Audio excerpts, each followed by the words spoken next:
Alright, think. I think I'm here, dude. It's been way too long. Even though it's been like a month, I think.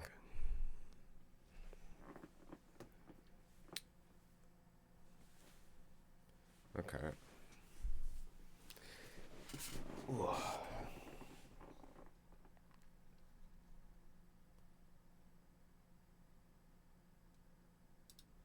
Alright, I guess I'll just start yapping. I'm setting a timer because this is going to be 2 hours long. We'll go from there. Oh, man. How you guys been?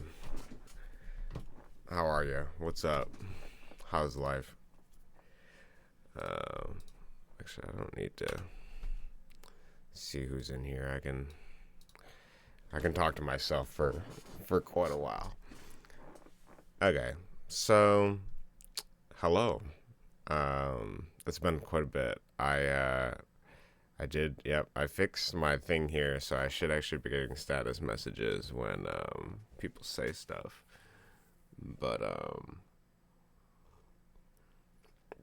you're also gonna get a caffeinated version of me today, because I was drinking, coffee while I was on the trip. I think I made a bad, I think I did a terrible ratio. I did 1 to 15 for French press, but I should have actually coarse ground it. I think that would have tasted better. This kind of just tastes like fucking swill.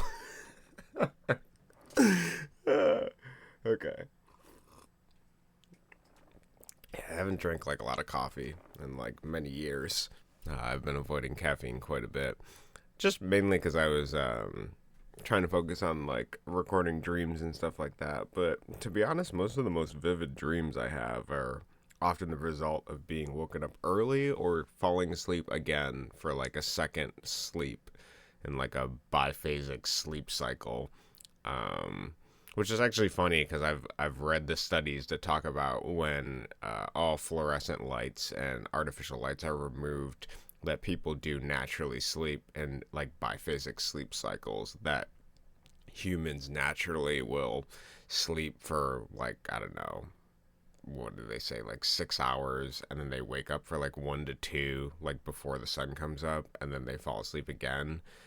And they think the reason is because they would go out and hunt for like 1 to 2 hours. And so when they talk about integrating that back into the modern day, they talk about how like you wake up for like 1 to 2 hours, do some like light reading by like candlelight or something like really dim, and then go back to sleep, which is actually relatively interesting. I did try doing a biphasic sleep cycle for a while, but it's a lot more difficult to maintain in the modern day when you don't own a house and don't have control of everything. I mean, you gotta make it work. But anyways, I'm back from the so I went to GenCon, which was like 4 or 5 days, and that's even pretty funny because here, let me just pull up the big GenCon thing. I so like I had thought for some reason, my planning is bad too, but I had thought for some reason that the Gen Con trip was a day later than I had originally had it scheduled for. So it ended up being really funny because I was finishing up some work, helping a friend out, and then it was like 3 a.m. and I'm driving and I drive over the train tracks and my fucking muffler falls off because of the train tracks. Hello, Addo. How are you? Um, I'm glad to see my messages things work. So yeah, it's like 3 a.m. in the morning, and my muffler falls off. And I had thought originally that like in 2 days I'd have to leave for Gen Con. So I was like, okay, I gotta drive to my friend Gabe's house. So my muffler falling off, well, that sucks. So luckily Jade was with me, and we managed to like take a ratchet strap and ratchet the muffler off because it broke like halfway at that point. It's been doing this for a while. I put like we last time we fixed it, we put like a sheet of metal that we bent around the pipe because there wasn't a hole in the exhaust, and then we put two U brackets on it just to hold it up.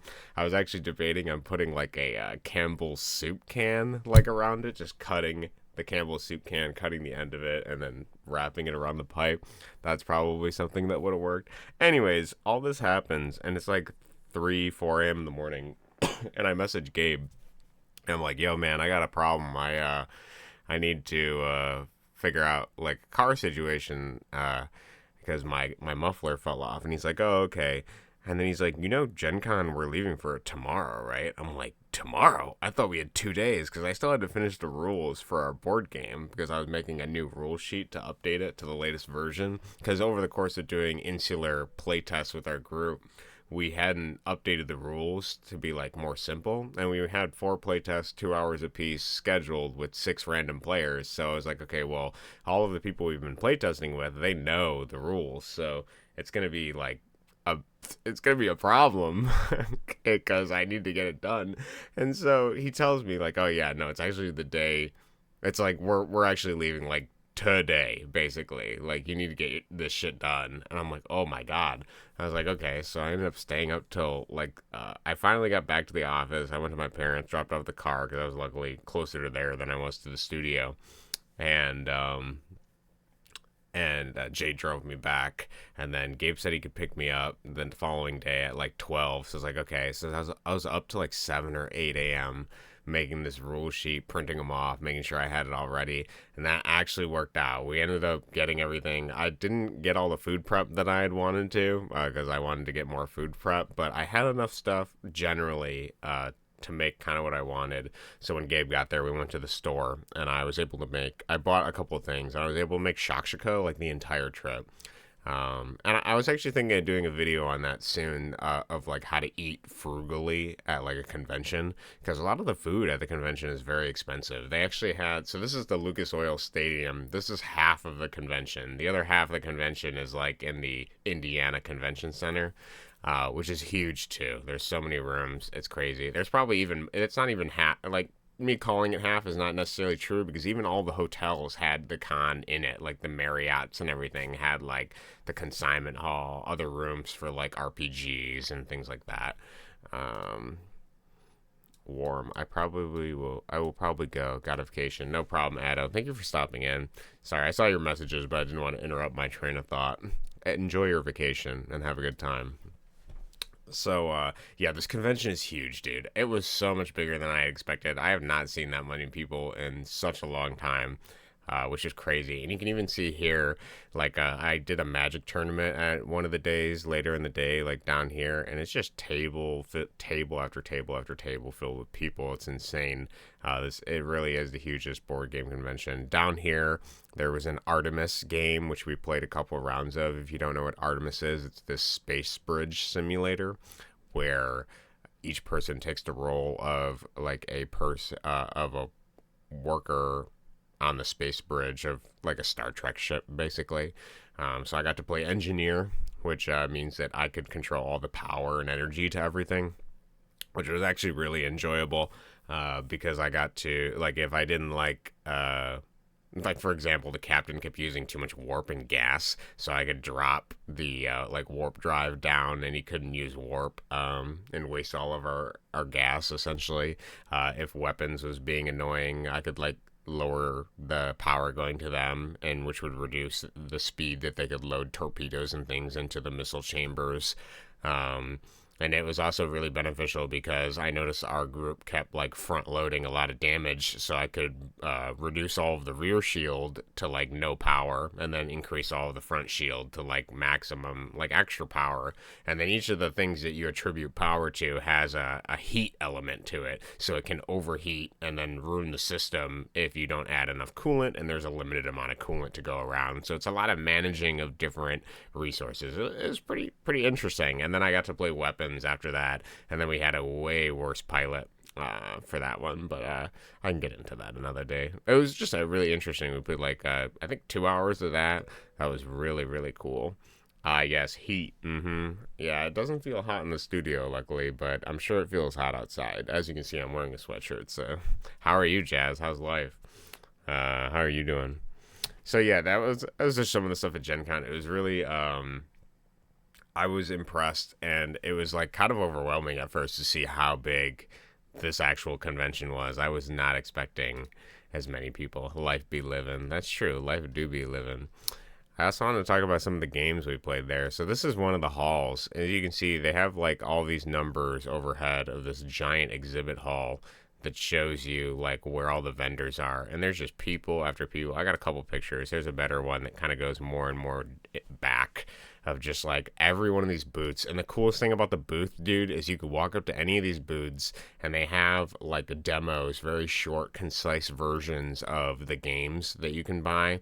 And so we played some of them. One of the games we played was the robot one, which was really fun. It was a little bit more out of my price range. I didn't want to get it, but it was really cool because it was a BattleBots thing. As you can see, there's like a little BattleBot arena with some obstacles that you can't traverse over. Each person controls their robot. Each robot has a little bit of a skill ability, and it's a deck builder game where you buy cards from the left-hand pile over here, and you can use that to try to battle other robots. So you have things that add movement, like this jump jet thing here. There's like a hammer that adds attack and things. And the other really interesting aspect about it, besides just being able to buy cards that affect the board, is that you could push your enemies using enough movement into the obstacles. So there's like a caltrop pit in the middle, which was very interesting, and you could push them up against walls, you could push them into other bots and things, and they would take damage. So it had this really movement-focused, centric battling system. It was a really awesome intro game, and the guy who was teaching us, they're part of the company for Star Realms. I remember supporting them years ago when they did a Humble Bundle with their like game. I might have even did their Kickstarter too, but it was an old card game. I actually saw a lot of Star Realms TCG cards for sale when I was in the consignment hall, but I didn't pick them up because I didn't remember if the game was good. I don't remember the game being that good. So WTF, it's 9. Why are we streaming this early? Well, I got shit to do, Jacob, and I need to get this done early because I want to do streaming more often, but I think I'm gonna have to limit it to like more concise times. So, and my schedule's all flipped, dude. Oh my god. Speaking of which, so like my family, because of like the schedule and time that like my dad works, he works like a really early morning shift, and he wakes up at like 4 every day. And so it was weird because when we were on the Iowa trip, it was like he would go to bed at like 8 or 9 and wake up at like 5. Thank you for the cheer, Jacob.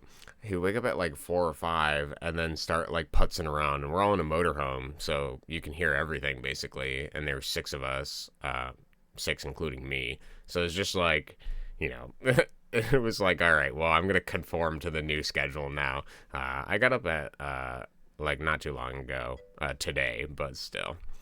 Did you go to the Star Wars mini meetup? I didn't see a Star Wars mini meetup, actually. They did have a new Star Wars game, which I was looking at, which I think is like the new successor to Star Wars minis, but it looked a little bit different. It actually reminded me of this. We were playing the Halo Flashpoint.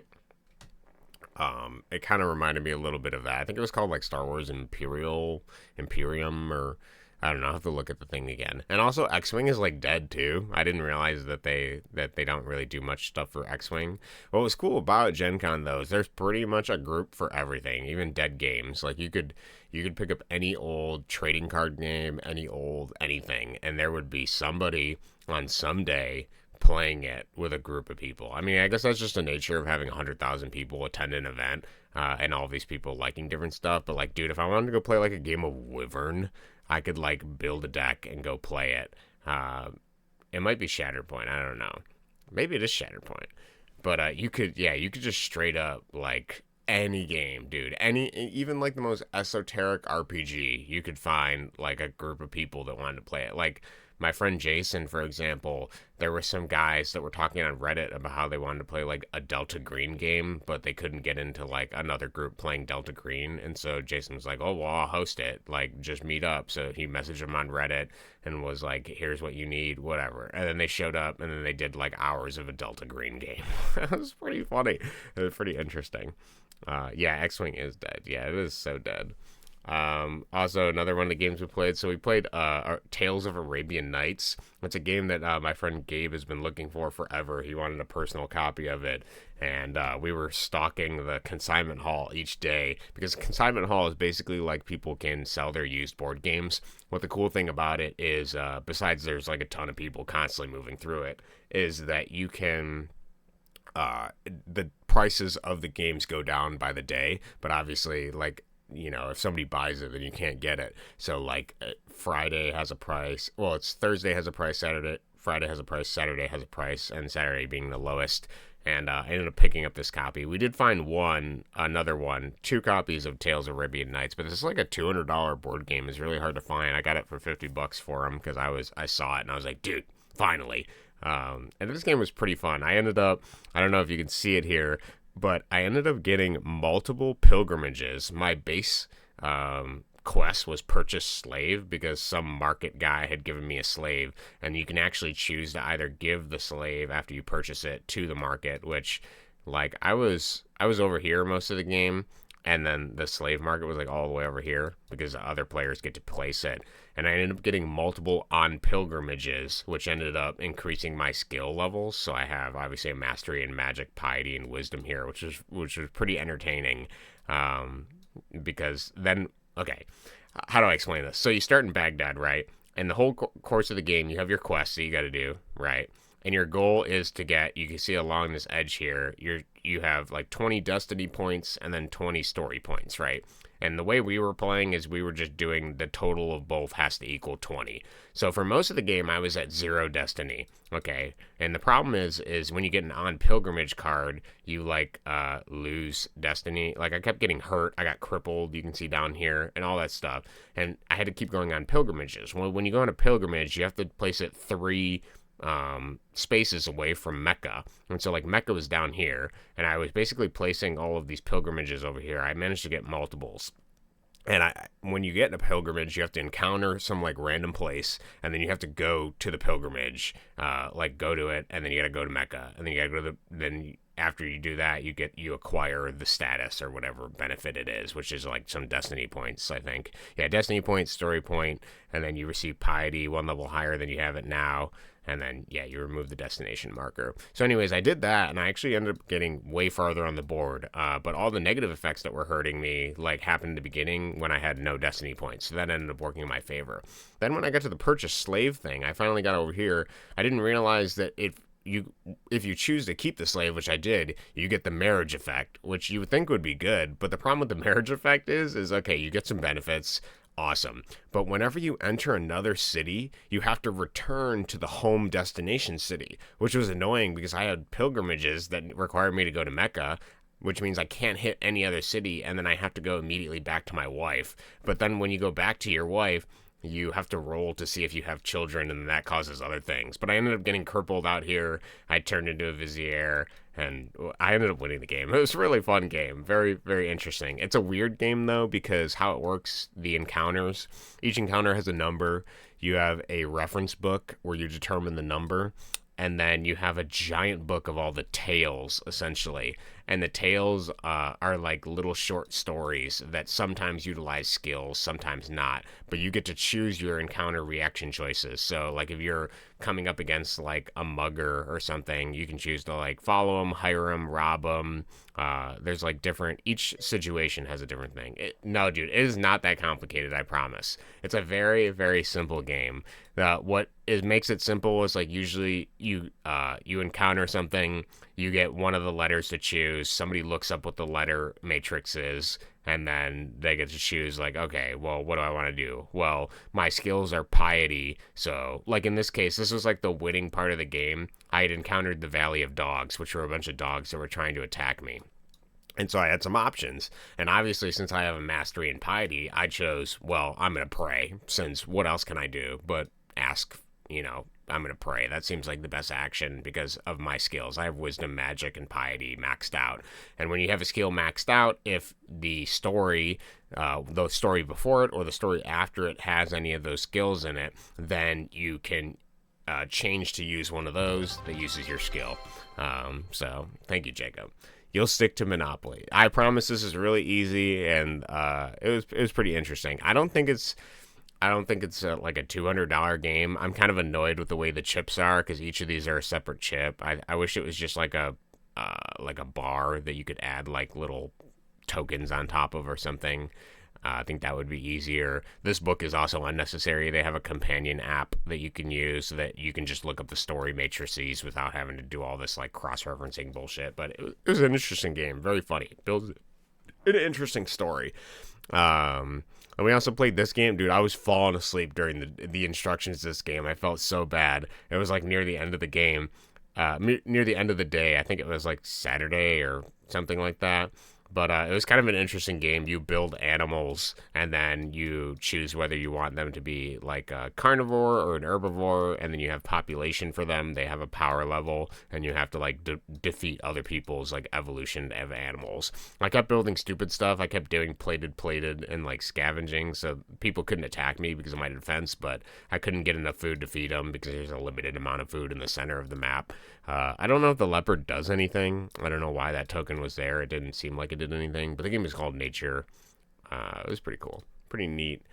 Once we figured out how to play it, they had a giant charity event where people could bring a bunch of cards, fold them in half, stack them up into card towers, and then at the end of the event, they were going to destroy it, which I didn't get to see because we were too busy finishing up our stuff. And then they also had a big balloon structure, which was also an event for charity where all the kids got to pop all the balloons after the event on Sunday. And to my surprise, on Sunday, it wasn't like... So, like in Michigan, we have YomaCon, which is like a big anime convention every year. And to my surprise, so like at YomaCon, on Sunday, everyone's like pretty much gone. Like the vendors have like packed up and left. Like even though it starts like Friday and goes to Sunday, like most people aren't there Sunday. But dude, this event, it was sold out every day, and there were like still just as many people on Sunday. Like they had events running still all day. There were people still doing stuff. All the vendors were still there selling out of stuff. It was actually insane. It was really, really crazy. Really cool though.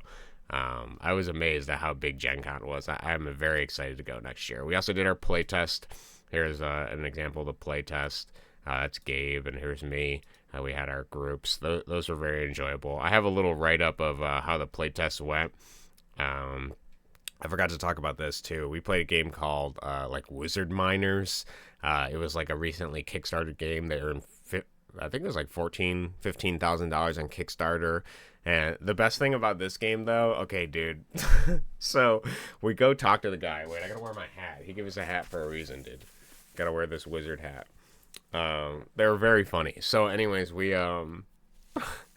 how do I even start this? We went to this booth and I saw this game and I was like, oh my god, the art looks like kind of bad, but I really this seems like up my alley. I love seeing independent games. I love seeing people make things. I don't care if like the art is bad in general. That's like what I really enjoy. I want to see like one person's vision. Like if this dude made this, that's what I want to see, right? So we go over this booth and the brother of the developer explains like the game to us and everything. We're like, awesome. And he's like, yeah, we got some walk-up play tests where you can learn the game. They're at this table. So after we left the booth, thanked him or whatever, we went to that table and started getting like a play test to the game was being taught to us. And it was so funny because the guy that was originally instructing us like the beginning basics of the game had to leave, and then the dude from the booth that we just talked to ends up coming by again, and then we're chatting to him and he teaches us how to play the game and he's versing us, right? So the best part about this is he's like an older dude, and I don't know, Gabe suspects that he thought that I didn't understand the rules, because what I was doing was like a high risk strategy essentially. So how the game works is you got tools, right? You can see these tools, they have numbers on them. You roll 2 d6s, okay? If the d6s come up with your number, just like Catan, you get resources, okay? And those resources are essentially mining. You mine your thing. You can see his pile up here, and he has a gem pile, right? So your goal is to get to the full length of your mine, which is a stack of cards. And you have to do that by buying tools, hopefully rolling numbers, and then digging the cards out of your mine, right? Well, this also has a mechanic where based on when you dig cards, you leave debris. So you get gems, which you can use to buy more stuff. Obviously, you see in the center, we have this buy thing. So like you buy a hammer, you can upgrade the hammer later, then whatever. Each one has a cost and you can upgrade it from there on. But you leave rubble. And the problem is if you get a cave in, then X amount of rubble cards enter back the top of your deck, which obviously prolongs you from digging your deck longer. So if you could imagine, like if you're a Magic player, you have like a mill deck, essentially. It's like, imagine if you could mill part of the player's deck into the graveyard, but then they could put some of those mill cards face up on top of the deck that have no effect, but waste your time, essentially. So because of this rubble and because of the way the cave-in mechanic works, after you get halfway through your deck, cave-ins become more likely because of all the stuff happening. And because cave-ins become more likely, there is also a mechanic in the game where you can clean up the rubble. But the problem is to clean up the rubble, it costs gems. So you're in this constant battle of trying to buy tools to be able to get more numbers, to be able to dig more stuff, while also balancing money to be able to buy spells, because you can get one spell for free per turn, but then you can spend 2 gems to get another spell.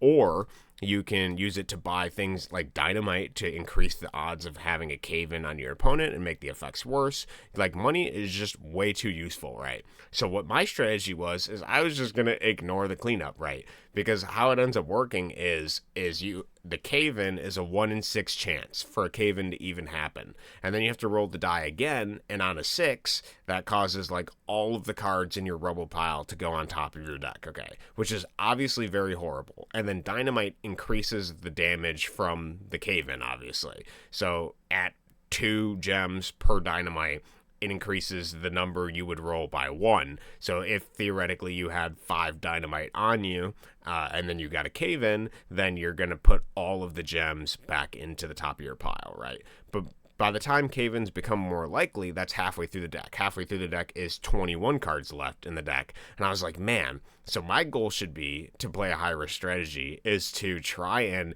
ignore the 1 in 6 chance that a cave-in happens, on top of not only just ignoring that, but trying to spend all of my money to hyper rush digging the last 21 cards of my cave, essentially. Well, this didn't end up working out because I was actually like tilting the dude that was teaching us, because he kept advocating for like me to use a smarter strategy. And dude, the best way to explain it is like, imagine your parent trying to explain foresight to you.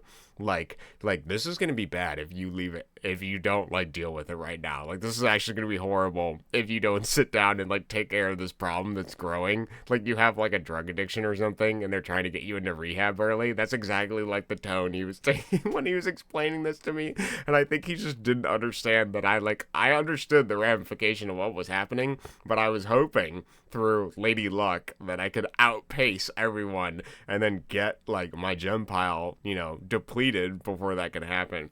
But what it ended up happening is I don't know if he was just like salty or whatever, but in this game there's a lot of spells that just straight up fucking destroy your tools, dude. So imagine this, right? You pay big money, okay? Like here, I had the Great Shovel. I had the Great Shovel like twice, bro. It's cost 9. At most, there's 4 gem cards, right? So you're spending money. You're spending 2 each turn to try to get this stuff. You're buying these tools, and then there's just spells that straight up destroy your tools, and you don't get any. Like, there's actually just some really mean, horrible spells that like just put you super back. And there was like 3 or 4 of them. I got hit with all of them. He got 2 of them, Gabe got 2 of them. I wasn't even in the lead, bro. I was just, and besides, even if I was in the lead, I was very privy. I was like a glass cannon, essentially. So, because if any cave-in happened, I'm immediately set back to square one, because I didn't clean up any of the rubble, basically. And speaking of which, when you clean up, you have to pay 1 per card, and you can only clean up 5 at a time. So I think your deck starts at 40 something cards, probably 42, because I believe the cave-in was at 21 halfway through the deck. But yeah, so for whatever reason, they're expecting you to have enough money to pay 5 to clean out 5 cards every. No, I wasn't doing that. I'm like, fuck that. I'm using my money on the hammers and shit. But it didn't end up working out. I died. I didn't actually. First off, a cave-in never happened. Even with my tools being destroyed multiple times, but I was completely gimped and wasn't able to defeat Gabe here, who had an untargeted tool thing here. You can see some of the magic things I have are victim returns 3 rubble cards to the top of their mine. And then I had Magic Aura, which does kind of enchant your shovel. I think the game needs some different design. Like, one of the design things I thought was really annoying is you can't buy duplicates of tools. I couldn't buy 2 shovel tools. I couldn't buy 2 picks, which I thought was stupid, because it would be cool to hyper focus some particular number, because it does show these numbers here, right? It shows them in green, as in they're going to be rolled more often, and the red ones are going to be rolled less. But with 2 dice, it's actually not like that specifically. was it 2 dice or the way I don't even remember how it was, but you're rolling multiple dice, right? But the most common number, I believe he said for him this game, probably because of the way it was, but it was like 9. Like 9 is the best number. It's rolled the most often, or something like that. I could have swore 7 is the most often rolled number with 2 dice. I think 7 is the most rolled because that's Monopoly. Whatever the case, these numbers should be more of a heat map, because how it works is with 2 dice there is a single number, I believe it's 7, is the highest rolled number possible. Like that is going to come up most often, most frequently. And then from 7 it moves outwards. So like 6 and 8 are the next numbers that are rolled most often. And then it's 5 and then 9 are the next numbers rolled most often, right? And then it goes out from there. So I think what they should have done is they should have had the most rolled number be 7, or green, or whatever you want to call it, and then all the other ones fade out into red from there. But they only chose 3 colors for here, so it kind of gives you the illusion of like, oh, well, all of these numbers are rolled the same consistency more often. That is so first off, changing the numbers, I would significantly do that. I think that's a problem. For information for the players who don't know what the most common rolled numbers with 2 dice are generally, like, that's why in Monopoly, to make this more relevant to the general public, in Monopoly, the best spaces to purchase on the entire board, unequivocally, is the orange and red spaces. And the reason that is because with 2 dice, the most common rolled number is 7, generally. And the most landed on space in the game, because there's multiple ways to get to it, is like jail. And so typically having those spaces will generally ensure you win Monopoly. So what you want to do is buy up the orange and red properties and then put a bunch of houses on them. And that's like the general winning strategy for Monopoly, essentially. Now, it depends on the house rules you have. Some people have different house rules and things like that, whatever. But generally, that's like the best strategy if you're going to win in Monopoly. So I think, for one, the first thing I would have done is change the heat map of these numbers so that it shows more accurately what is rolled most often and what is rolled least often, because I don't think that's gives enough information to the players. Second thing I would do, allow you to hate draft, essentially, tools from people. For example, there's only 4 copies of each tool. There's 4 players in this game. I would like to be able to buy, you have 3 spaces, I would like to be able to buy 3 hammers to only allow my opponents to get 1 hammer if I really like the hammer. And then that would also make the destroy tool cards more effective, because people could destroy tools and then get access to them as a sort of play thing.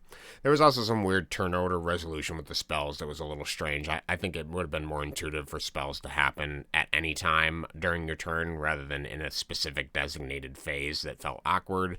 And then spell response was awkward because you had to go around the table to respond with a spell instead of just doing it instantaneously at any time. It was a little strange.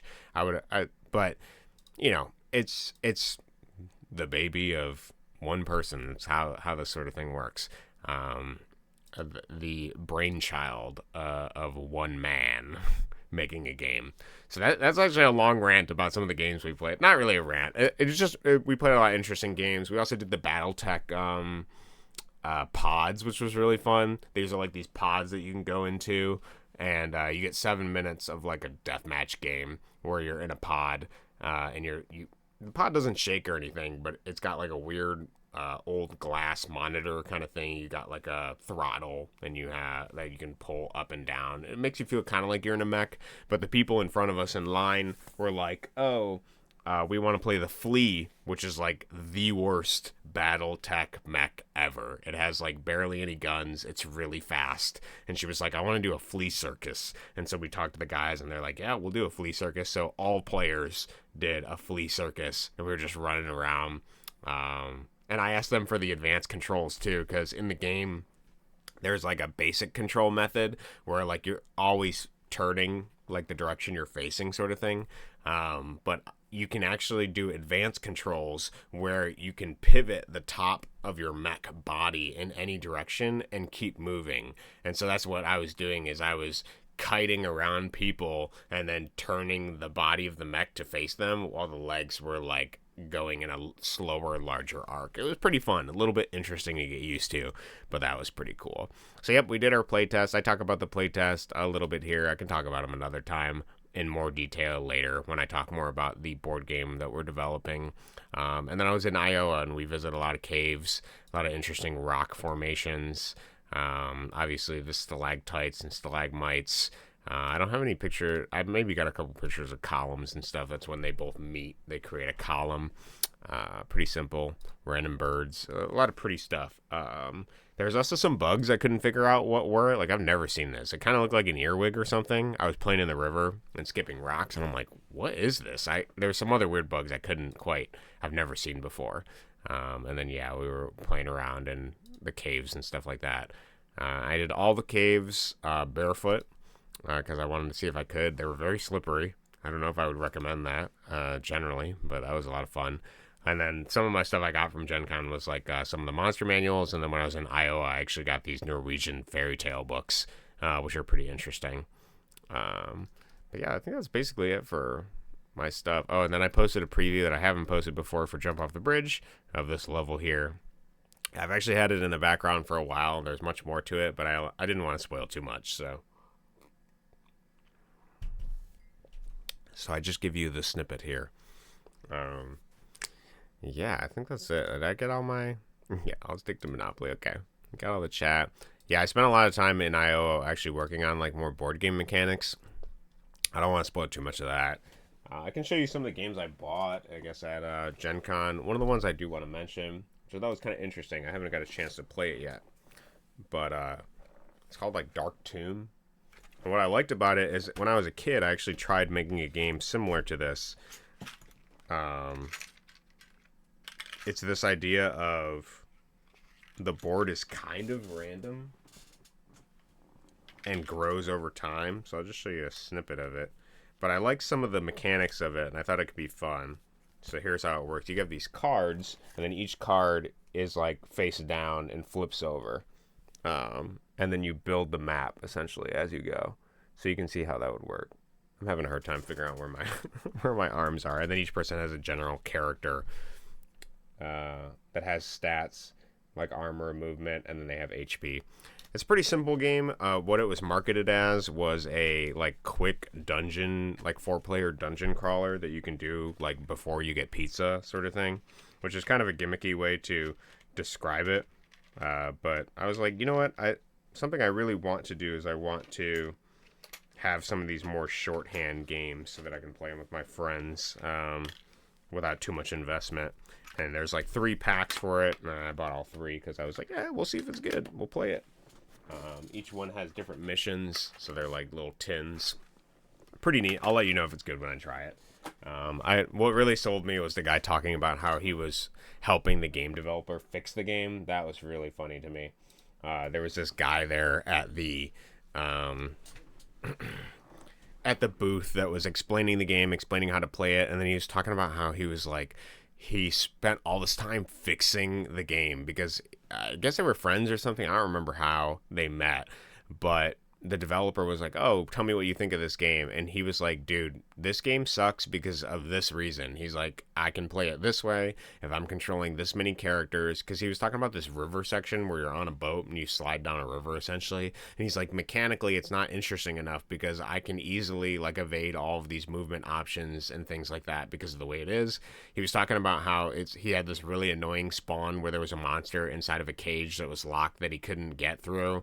And he wanted to be able to like break a wall or like get a key to. It was pretty funny. He had a whole long screed about how he typed up like 8 pages of mechanics to explain why this design decision sucked, and then the developer changed it. It was pretty good. I was like, man, this is awesome. This guy really, this dude himself really helped refine this guy's game to a significant level, and that's what sold me. It made it very interesting. I really wanted to experience the game as this is like talking to somebody that's like a super gamer. He's somebody that understood mechanically what felt wrong and had to like go in and explain it. So that was pretty funny.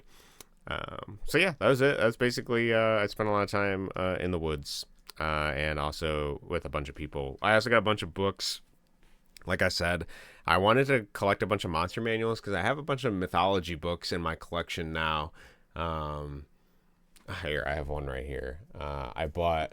So when I was looking up Chinese creatures, one of the things that they reference often is the classics of mountains and seas. And it's like because I was doing the Journey to the West levels for Jump Off the Bridge, and so I was reading some of the weird descriptions for creatures that they have in here. I have a couple of like bestiary books and stuff like that. But I was lucky enough to find Monster Manual for D&D First Edition, which is something I really wanted. And then I saw Fiend Folio, which I remember I used to read this thing on Something Awful, which was like two guys. They had an article on there, article series, where two guys would sit down and make fun of like all these terrible monsters from the books. And I remember Fiend Folio being one of the books that had it. So I got that. And then this is like 3.5. And I already had the 4th edition Dungeon Dragon Monster Manual. And then I found part 2 to that. So I guess I need Monster Manual 2 and I guess 3. I have 3.5. I don't know. I'm sure there's more monster manuals. I got another one from like something Monsters of Faerun or something too. Whatever. I just wanted some kind of book that has like a lot of monsters because I want to go through, see what I wanted to inspect the fantasy genre because I know that Tolkien, Lord of the Rings, plays like a big role in defining the fantasy genre. But I and then I've also read Earthsea, which I really enjoyed. I thought, even though I haven't seen a lot of things take a lot of mechanics from Earthsea, I still really enjoy the way the world's laid out and with the true names of like different things. I've seen that aspect in different stories. This idea of if you understand the true name of something, you have control over it. I mean, I guess that's just the basis of Rumpelstiltskin if you have read that children's story. But I wanted to, and even Jason was talking about Michael Moorcock defining a lot of the like chaos versus order things in his literature, which I haven't read any Michael Moorcock before. So that was something I was going to look into, but I wanted to figure out all these like fantasy genre things and then sort of like trace some of the impetus of like what these creatures are. Obviously you have things like Celtic mythology, fairies, like they pull from all different religions, all different cultures around the world to create the fantasy genre with all these different monsters. But I didn't feel like psychically I had a huge repertoire of monsters, so that's why I was going to go to D&D to sort of grab some of those and potentially use them if I like them or alter them in some way. So that's basically that. It was pretty great all around. And then I haven't done a devlog in years, so it was cool to write another devlog. Yeah, literally. It's been like 2 years, so that was pretty neat. Okay, so we are going to play games. Oh, that's a lot of yapping. All right. Fzzy's game. I swear if I encounter bugs. No, I'm planning on playing that. Let's give that a run. I was only planning on doing a 2-hour stream today. Oh, we're still good. We got like an hour and 20 minutes. Okay, so I do want to play this. I saw he had a category for it.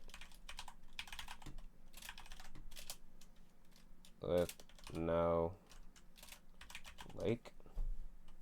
Oh, Lakeside Has No Lake.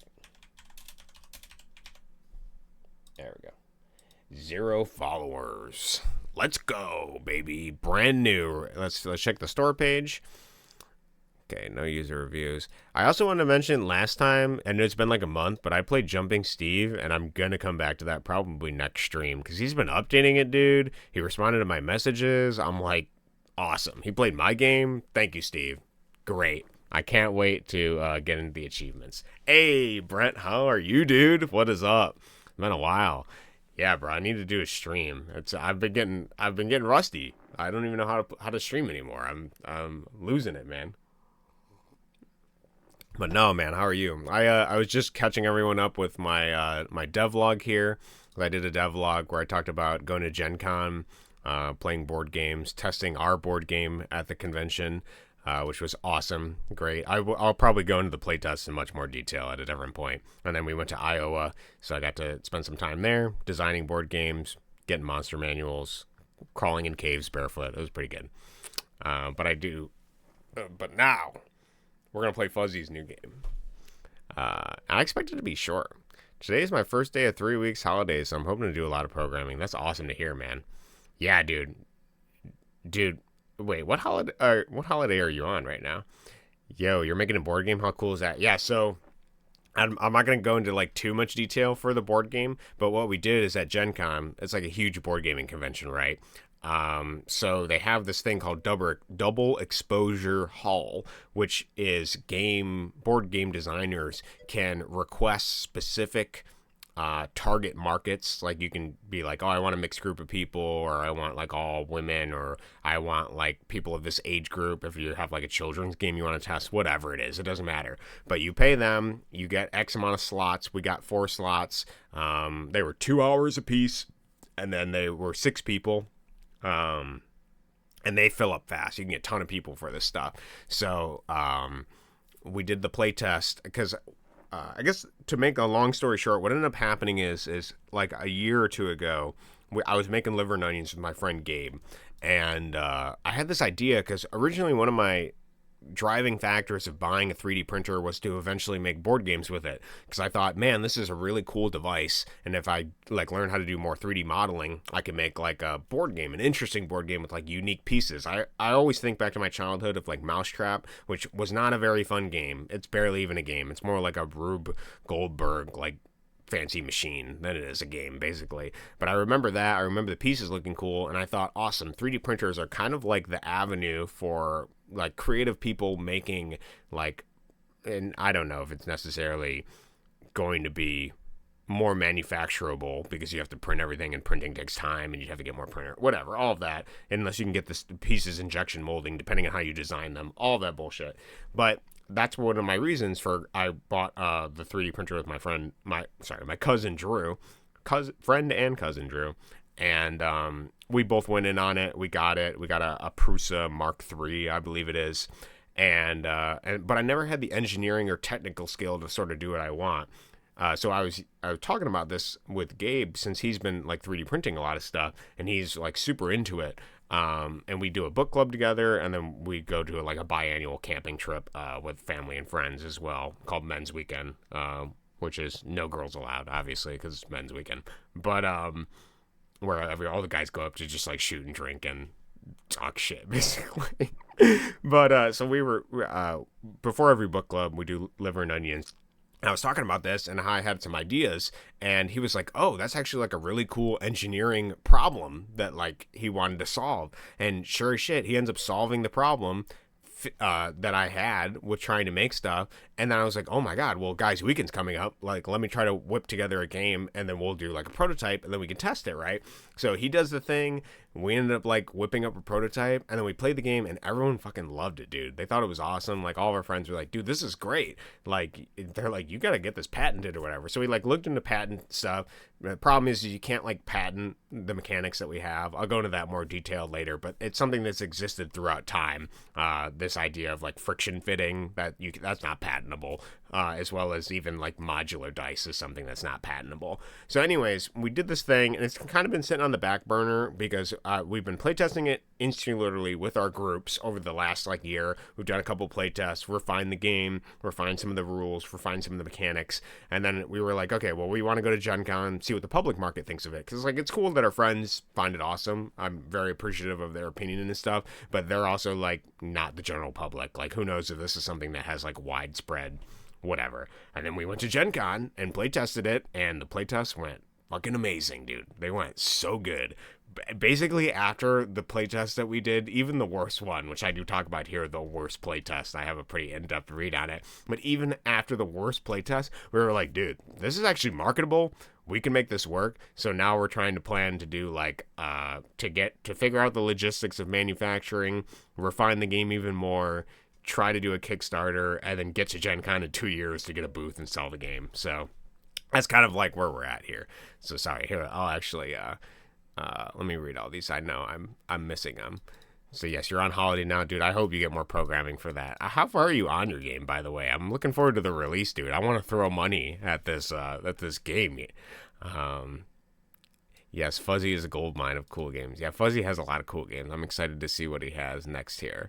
Taking some time off work. That's awesome. Okay, so you get to decide your own holidays. That's good. So cool, man. I want Men's Weekend down here too. Bro, if you are in Michigan and you want to come to Men's Weekend, you let me know. You are insta invited. I will take you. It's the first weekend of May every year, and it's the third weekend of September. So if for whatever reason you got a cheap plane ticket to Michigan, bruh, hit me up. You're coming over. Same thing for pretty much like all the guys in this Discord. If you want to come to men's weekend, just let me know. We always have room. We have like a cabin up there. There's campers. We'll put you in a tent. It doesn't really matter. It's like Thursday to Sunday. Uh, that's awesome, man. Happy to hear it. Yeah, dude. The playtests were so good, dude. What was super rewarding as like a game designer, dude, is we're sitting there and it's like for some of the players it didn't click. Like an hour and 30 minutes into the playtest, like once they got the rules down, once they started to familiarize themselves with the symbols, there was like this eureka epiphany moment where like all the players instantly understood, like at one point in time, like, oh my god, like I can it was like imagining that they were looking at like a narrow line and the world just like expands prospectively, and then they could see like the depth of the game and what they're doing wrong and how to fix it, and they're already imagining their strategies for the next game and how they'd play differently. They like know the pieces they want, they know the build they want to try, and like even after the playtest, since the playtests were only 2 hours, like they're like talking strategy back and forth to each other. We had some people come up to us that were like, which was also doubly rewarding, which I mentioned in here too, that were like, dude, if this was like purchasable, I would buy it right now. Like in this state it is, like I would just straight up buy this game like as it is. It was super awesome. So we're both Gabe and I are looking at each other. We're like, shit, we gotta get this out there, dude. We gotta start doing stuff. So he's more of the engineer focus aspect of it. So he's been doing a ton on trying to figure out like logistically, like we can't injection mold the thing that we have the way that we have them printed. So he thinks he has a way to like do the injection molding process, but if it comes to that, but we're trying to figure out like if we can scale them down since you can only print so many on a dice plate or print so many dice on like a plate. We're trying to figure out how to like deal with the plates, the scaling, the trying to make it more snappier because we have earlier iterations that we like prototypes of in different ways. Like it's a whole design aspect, but then I've been working on games for it because I have some great ideas. So I'm not gonna spoil any of that. We'll get it down there. Yeah, dude. Actually, speaking of playing it, I'm glad you like the idea and you're looking forward to it. Because Esley suggested that I do a tabletop simulator version of it. So I'm going to see if I can program something like that, and then you guys can get a chance to play test it, and then we can play through it.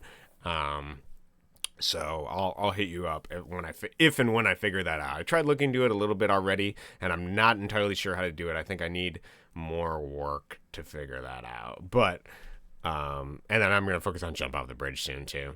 But, speaking of my game, remember how last time we sort of spoke, I was saying that I was working on collision on multiple layers and planes? I've only just started working on that this last week so far, and it's looking like it's all working. Now that this is getting in, it will allow me to create more fun levels. Dude, I am so excited for that. Yeah, we were talking about the multiple levels of jumping on tables and things that, like, the way I think about it is, like, kind of like a 2.5D thing, because you're not totally 3D, but you're not totally 2D, so that would be super awesome.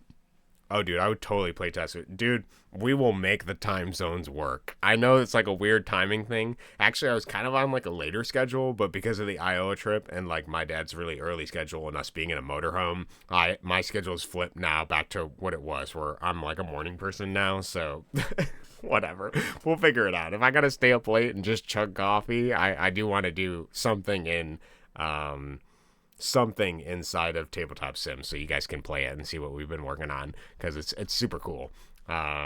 It's kind of like the way I think about the game, I define it in my thing here, but I created the scale, so like the left hand side for you is like here, so left hand of my scale is like the normie scale for board games. We have like Uno, Monopoly, Yahtzee, Dominoes, whatever. Those are all like the normie board games. And then you have the autism scale, which is like Twilight Imperium, Twilight Struggle, all the other games over here that are like much more mechanically dense. And then in the center, you have Catan, which is like the gateway game to all of the autistic games. And it sort of separates the line of like normie to autism board games, basically. You don't have to use normie autism if you don't want. You could probably just use like mass market Hasbro games on the left-hand side. And then you can use like more complex and mentally like have higher player agency games, more autonomy. I don't know, whatever you want to call it on the other side of it. if you don't like those two words, since I know they have a lot of like pejorative context, but those were the words that made the most sense to me. So with those scales, the game that I created, this first one anyways, leans like more 75% like on the autism complexity, lots of player agency. Players can hurt themselves in the way that they can like build incorrectly. They can sort of they have a lot of choice, and some of that choice leads to them not having fun if they don't know what they're doing. But I really like choice in games. I really like the deck building aspect of Magic, so I sort of took those aspects of player agency and deck building and sort of put it into one game. Um, I haven't played too many board games lately, but one of my favorites that has lasted for a few years has been Santorini. I really like playing that whenever I get the opportunity. And also, I just started recently getting into Dice Throne with a mate of mine. Interesting. I've heard of Santorini and Dice Throne, but I've actually not played either of them. So I believe Santorini is I can look it up, actually.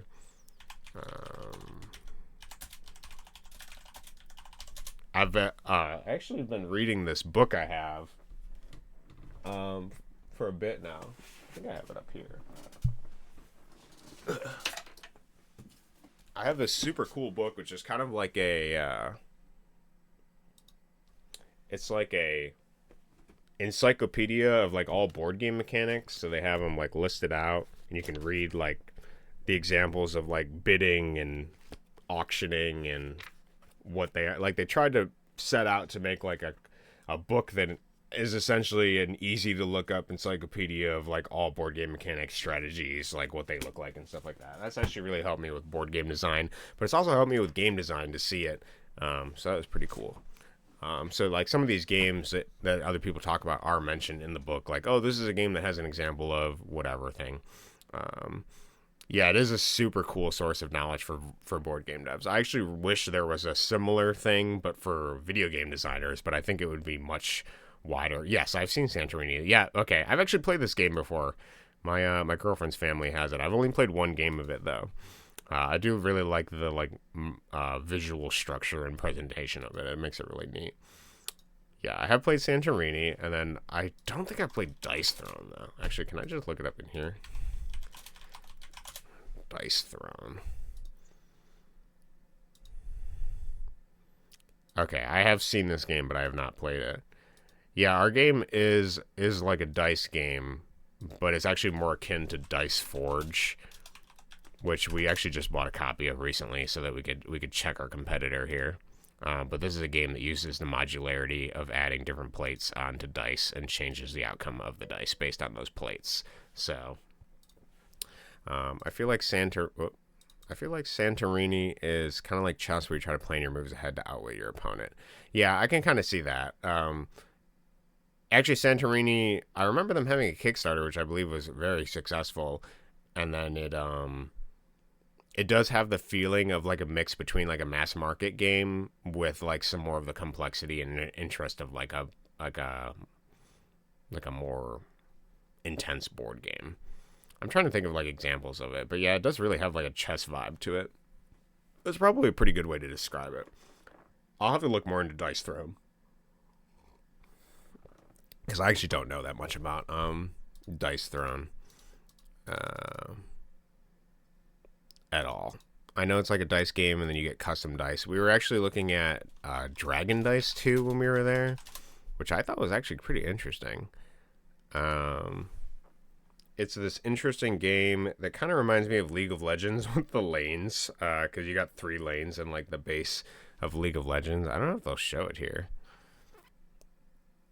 They had this map that made it. Oh yeah, here it is.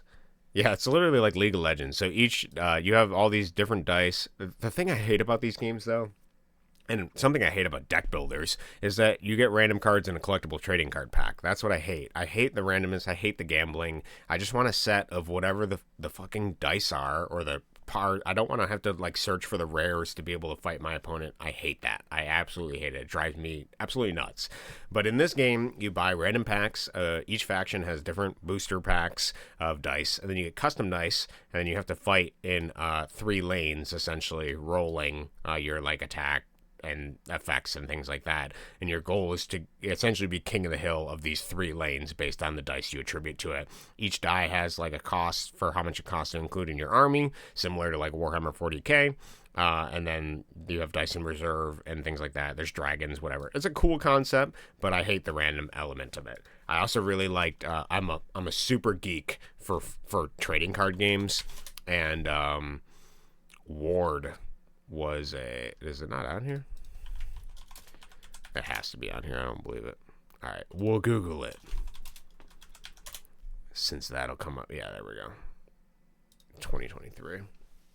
I love trading card games. I love the concept of it. And this one was particularly interesting because it was like a newer one. They look like they kind of just are like a low budget Yu-Gi-Oh! But I kind of like the mechanic of playing it. I'm trying to see. Is there like a back end fetch fail? I don't know if I can describe the art for it, but oh yeah, here. The art is all made by one dude, which ends up creating this like semi-cohesive look, and all of the colors are like very rainbow and oppressive, which I thought was pretty interesting looking. It was pretty neat. The only thing I hate though is the random cards. I don't want to buy booster packs. I don't want to do any of that shit. If they sold like a set that just had like 4 copies of every card, I would definitely buy it, because most of the games die because it's just like, well, you can't get the best cards. People that essentially it rewards the people that spend the most money on the game, and I hate that. As a designer and a player, to have something where like essentially the whales have the most access to the card pool, that drives me insane. That's something I hated about Magic, is that if I wanted to play like the more interesting like legacy tournaments and stuff that don't allow proxies, I would have to spend thousands and thousands of dollars to get Magic cards to be able to do it. So that shit drives me insane. Any game I design is not going to have those mechanics. I don't care if it makes it financially unviable, because obviously there's a lot of financial viability in things. Oh my god, I've been talking this whole time. I'm not even showing the fucking games. Oh no. Okay, I was looking them up. I promise. Yeah, Ward. This is Ward. Forget the last 20 minutes of whatever the fuck I talked about. Whatever. Yeah, this is Ward. It was a game I was looking at. I like the card game. It looks cool. I don't want to buy random packs. Fuck that. I also looked up Dice Forge, which is kind of similar. We're calling it our competitor. It's not really our competitor because we're making a modular die game, but it uses modular dice where it puts plates on there and changes the effect of the thing.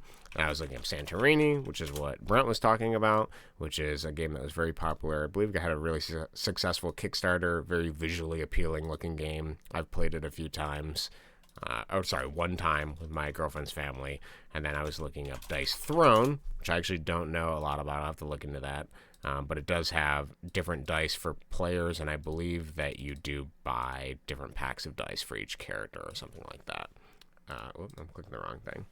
I remember I used to play Magic the Gathering many years ago, but I ended up stopping because of the constant need to buy new cards. Now I play very, very rarely, but when I do, it's usually those bundles where you get 2 evenly matched starter decks and just play that with my friend or wife. Yeah, I think that's probably the way Magic is going. Like, it's cool. I used to be a huge Magic player, so a lot of the depth and complexity of Magic, I was super into. I love that you can buy cards from essentially like 30 to 40 years now. Like, they came out in 1993. So like 30 something years of Magic the Gathering. That was super fun to me. There's also a lot of formats that are super fun, but I really dislike the pandering that they have. I hate that they're pandering to like a lot of these like different things. I don't like that the Magic identity is sort of fading out as they bring in like fucking SpongeBob or like Lord of the Rings. Like, just Magic was its own thing, dude. It doesn't need Doctor Who cards. It doesn't need like mech cards. Like, that's so stupid. But obviously the game's like in its death throw and it's like dying. And so they need to do whatever they can to just milk money out of it at the cost of the game. And instead of just printing all the cards for like a cheap, affordable price so that everybody can go play tournaments with. And then they have the stupid secondhand market stuff where they have all these cards on the reserve list, which they'll never print again. But then they lie about that and print the cards anyways and just create some sort of bullshit reason. They're like, well, we need to maintain the sanctity of the card game market because all of these people bought these cards in 1993 and Black Lotuses need to be $20,000. Like, no, dude, shut up, bro. Like, obviously it's just a bunch of you people protecting your investment of these cards and you want to be able to buy a house with the 3 Black Lotuses you have. Like, I don't give a shit. I hate that. It drives me insane. I also don't like Commander. Not that much. I've played it. That's kind of what everybody plays is Commander, where it's like the 100 card deck. You only allowed 1 copy of each card, and then you have a Commander.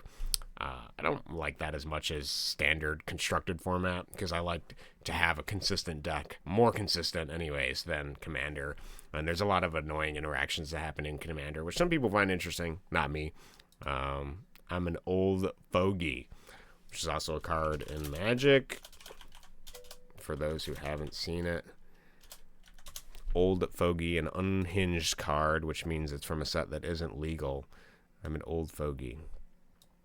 I also really love some of these older mechanics too. Phasing, which means every other turn it goes in and out. Cumulative upkeep, which means you got to pay increasingly one each turn. Echo means once you play it, you got to pay an extra 2, I believe, the following turn. Fading 3 means it gains 3 counters and fades out after 3 turns. Bands with other dinosaurs means that if you have another dinosaur, you can distribute damage among them in any way if you're multiply blocking.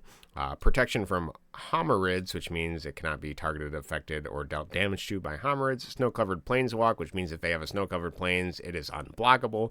Flanking, which means if an enemy does get blocked or attacks it, it gets a -1 counter. And Rampage 2, I'm going to be honest, I don't remember what the fuck Rampage does. I remember everything else. I can't remember what Rampage does. I think it's like gain counters every time you attack. Yeah. Boost a creature power and toughness when it's blocked by multiple creatures. Okay, gotcha. I knew the rest of them. I'm an old fogey. I like all the old cards. When I got some of my first packs for Magic the Gathering when I was a child, it was the Odyssey set. And that was the coolest set because, dude, they had all the graveyard mechanics where you pull stuff from the graveyard, and they had Threshold where if you have multiple copies of a card, it has different things. It was a really experimental and interesting set. I believe it also had that graveyard play ability. I can't remember what it's called off the top of my head, but man, I fucking love Magic. I hate that they're destroying this game. But yeah, games of Commander. Oh man, I'm gonna sound like a purist here, but I have to mention it. My understanding of Commander is that the original game, Elder Dragon Highlander, when it was called EDH, was like just a bunch of judges who were very knowledgeable about the game playing some of the worst legendary cards, and it was sort of just like a wind down thing between like tournament games to just sit down, like drink beer, alcohol, shoot the shit, eat a little, and play Magic in the background with these absolutely horrible legendary creatures. Like that was what was cool about it. Now, because you got like all this weirdness in it, there's like a huge push towards being like a super competitive deck with like all these crazy spells that randomly go off. It's kind of annoying. We recently bought the Final Fantasy VII starter packs. I played a few games with my wife. We had to look up how some of those special rules work because we couldn't remember how many of them worked. Yeah, we're in like a keyword inflation era now. Like and to be honest, like this card makes sense because it's a joke card. All the unhinged sets are like joke cards, which have gray borders, which means they're not tournament legal, and they make fun of like Magic. They're basically like inside jokes for Magic players, which is what I loved about these sets, and they still do them. But like these cards deliberately assume that you're a Magic player and you are aware of what these things do. But a lot of the new cards, even the ones that have like some of these mechanics, if they do the mechanic and it's like an intro set, they'll usually have an explanation for like what these specific abilities do, like the oracle text of it essentially following after the ability. But I noticed some of the new cards, because we played in a Magic tournament in GenCon, and they didn't have they didn't explain the mechanics. Like I didn't understand how clues worked. I didn't know how the new mulligan rule worked because I'm an older Magic player. So like it was just weird stuff that I wasn't aware of. Clues were weird. I don't know if I like clues. It's kind of just like annoying token generators. Like, do we really need more token generators, guys? Come on. Come up with something else. Jesus. So, I keep clicking on this because I have a 1 here. I wish this would show a 1. But I also know that the Final Fantasy VII, like, booster box was like $1,000 too. Like, they were super expensive for the Final Fantasy VII packs. But yeah, that's interesting. Is the tournament you played the most recent edition of game, or is it some kind of legacy tournament? So we did this thing. I'm calling it a tournament. It was like a tournament style thing, but it was called Mini Masters, and it's like a way for Magic the Gathering to get more people into the game. And how it works is you go in, you get 1 free pack of cards, a booster pack, and then you get 3 copies of each color of land, and then you just mix it all into a deck, and then you play the game, and you try to win with that deck. I went in blind because I thought it would be funnier, so I didn't even look at my booster pack. I just shuffled it up. Actually, I think I have cards right here. Yeah, I do, actually. Forgot I put them in my bag. You get 1 booster pack, and then you get whatever. You get your cards. It's like, what, booster pack's like 15 cards or something stupid like that. And then you just try to play a game. You hope you draw the land you need, etc. And it was pretty fun. I actually really enjoyed it. It was free. It was, you get a pack, and if you win the game against your opponent, you get another pack. I didn't win because I didn't understand the mulligan rule. I didn't mulligan properly. I asked the guy to explain it to me, but it didn't really make sense. So I just ended up keeping a hand of all land because I was like, well, we'll see how this goes. I also didn't have the information of what my deck had, so I didn't know like what land to keep or what to destroy, what to discard, whatever. But it was pretty fun. It was a short game. I thought it was also going to be best of 3, but no, you just win 1 game, and then that's it. And then they get a pack, and then they move on to the next round, and then they continue till there's, well, theoretically nobody left, but they only played 2 games, and then it was done. So my wife told me if Final Fantasy 7 cards were like $40 or something. I hope she didn't buy it for thousands. So the booster box, which has like a lot more packs in it. I forget how much a booster box has, but I believe those booster boxes were going for like $1,000. I remember hearing people complain about it. Oh, maybe they're not. Okay, maybe it was just when they were like hyping them. Oh, I don't know. This one is collectible booster box display. Maybe there was something like this I was looking at, but the booster box itself, I guess, doesn't have a lot. So that's cool. I remember them being very, very expensive when they came out. All right, well, we've talked a lot about board games, and I know I spent like 20 minutes talking about board games that you didn't have a visual for, so that's awesome. We should play Fzzy's game, because I got a limited time here, so let's do it. I got cleaning to do, I got art to do, I got shit to do. Wait, I need to make sure that my thing still shows up. The one we got was Cloud versus Sephiroth starter deck. Dude, that's pretty awesome. I like the starter deck stuff. Some of those they make pretty well, so. Alright, so what am I expecting out of Fzzy's latest game? So his last game, for reference, was Boomer Brawler. And while I like the artistic direction of Boomer Brawler, it was a game that did not have much gameplay, since it was kind of just a basic button masher. There wasn't a lot of strategy with fighting your opponents as like a Street Fighter-esque type game. So I'm hoping that this one has movement, ability to shoot stuff, things. One of my favorite Fzzy games is the first one he released, which was Zombies Ate My Femboy, which was like a Zombies Ate My Neighbor parody. It had like 9 levels or something like that, what he did. And it was a game that had, you know, a defined lose condition, a defined win condition, and had levels. I'm a gamer. I like mechanically depth, so that's what I liked about it. So now, let's see what we have here. Boomer Brawlers was kind of like an art piece against Boomers, which I like whatever he makes. I just want him to make stuff. I'm cool seeing whatever. I also appreciate that it's like the primitive, that he does his own graphics, that, you know, those are some of the things I like about Fzzy's game. So let's see here. Let's see what we got. So menu is... menu appears to be one entire sprite. I can tell because the sprite moves slightly to the left in the second image. It is not consistent. So, I mean, it's not really something you need to fix, but I just noticed it. Okay, so you have WSD, space to shoot shotgun, and then we have interact. Okay. Oh, hey, Cody. Dude, Fzzy shows up at the fucking perfect time. Sweet. Hi, Brent. Well, prepare yourself for the mediocre. Dude, Fzzy, you don't gotta sell yourself short. I don't care if it's mediocre. I think what you're doing is cool. I like the fact that you're making games. I like the fact that the games are at like an affordable price point.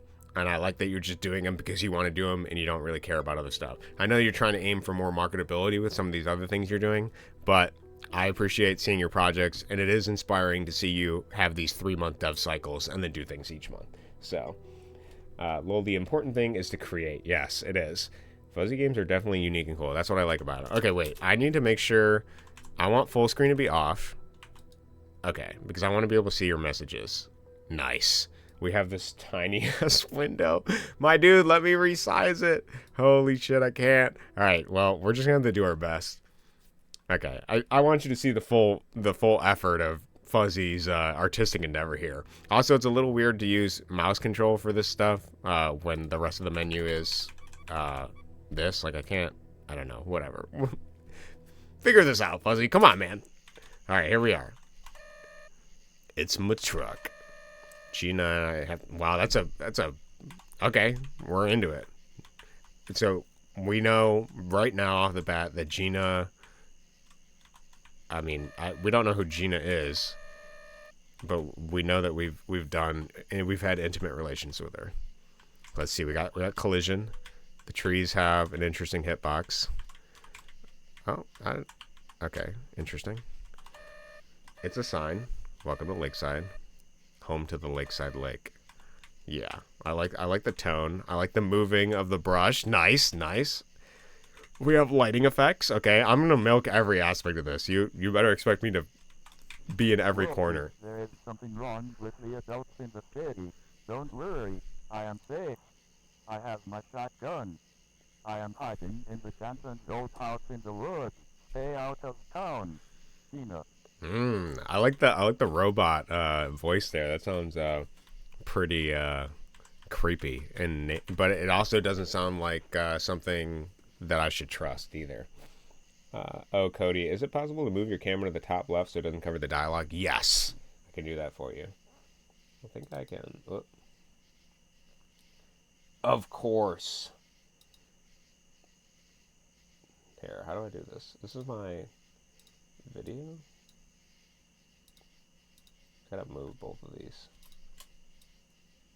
Top left. There you go. Let me lock those for you. Okay. We're in it. Also, Fzzy, you can do icons for your game too. I see it doesn't have an icon. I want a picture of what Wolfie's main face. There you go. Yeah. Okay. Now the prime viewing experience. We're here. Cheers, mate. No problem, Brent. Oh, I can see your message now for some reason. Nice. Am I supposed to be able to walk over here, Fzzy? What the hell's going on? Can I just send it in this direction? Okay. We can go off screen slightly for some reason over there. Bugs. Nice. We can go over here. Oh, I'm going between the trees. I think there is a border over there, but let's see what we got. I know I'm... Oh. Okay, is the deer hostile? I don't have a health bar.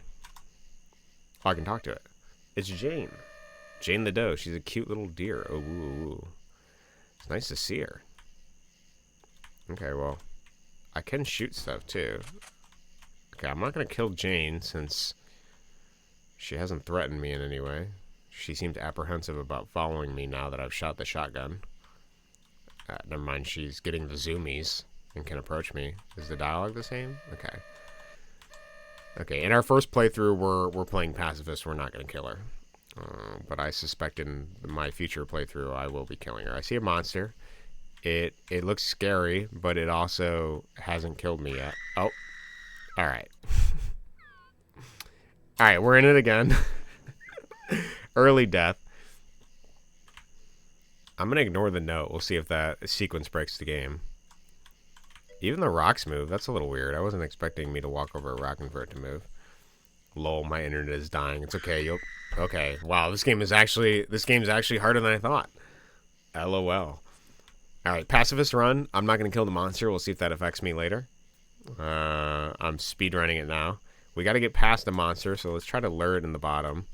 It doesn't get stopped on anything. I don't know if it has collision. Let's ignore it. Can it follow me to other screens? It cannot. Alright. Actually, if you were going to make that more scary, what I would do is I would make that a persistent object, and then I would make sure it actually follows you across screens. Because what you can do is, so like, I'm assuming in some way you have like a trigger where you hit this, and then you appear at a designated X and Y. I would do the same for the monster, that if the monster is on a screen and you change screens, it is persistent and will continue to a following screen with you. Because that maintains some of the, like, you know, consistency of like, hey, this isn't a video game, I'm actually being chased sort of thing.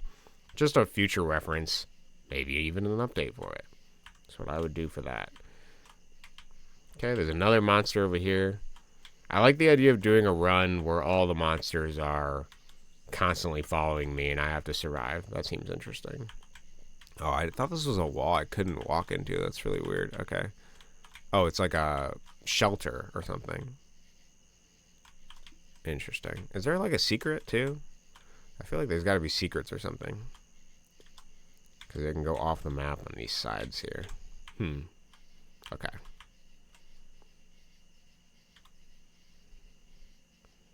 We walk along the road. Maybe I should turn off the light. Make it more spooky. How's that feel for you guys?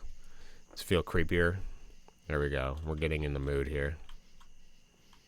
Games are all about setting the mood. I see these fireflies. I see a house. No secrets. Sorry, Cody. It's okay. Just make sure you're taking notes. I expect future updates to be prolific.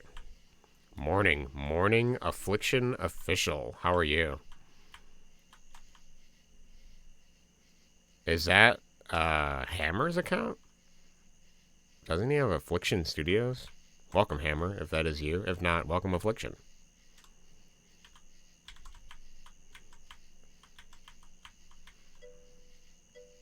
Wait, is there limited ammo? I don't think there's limited ammo. I forgot I was on the business account. No problem. I thought it was you. I was just making sure. I don't think there's limited ammo. Obviously.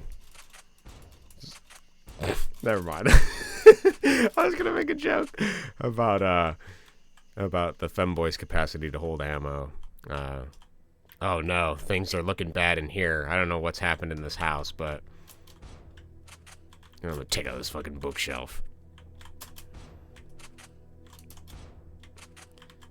Something that would be a cool addition, Fuzzy, for future reference is every time a bullet collides with one of these objects, you have a second sprite of the object being damaged in some way. That would be cool.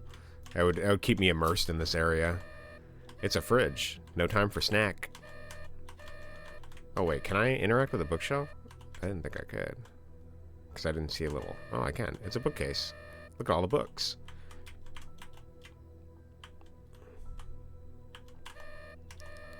Gina loves to bake. I suck at it, though.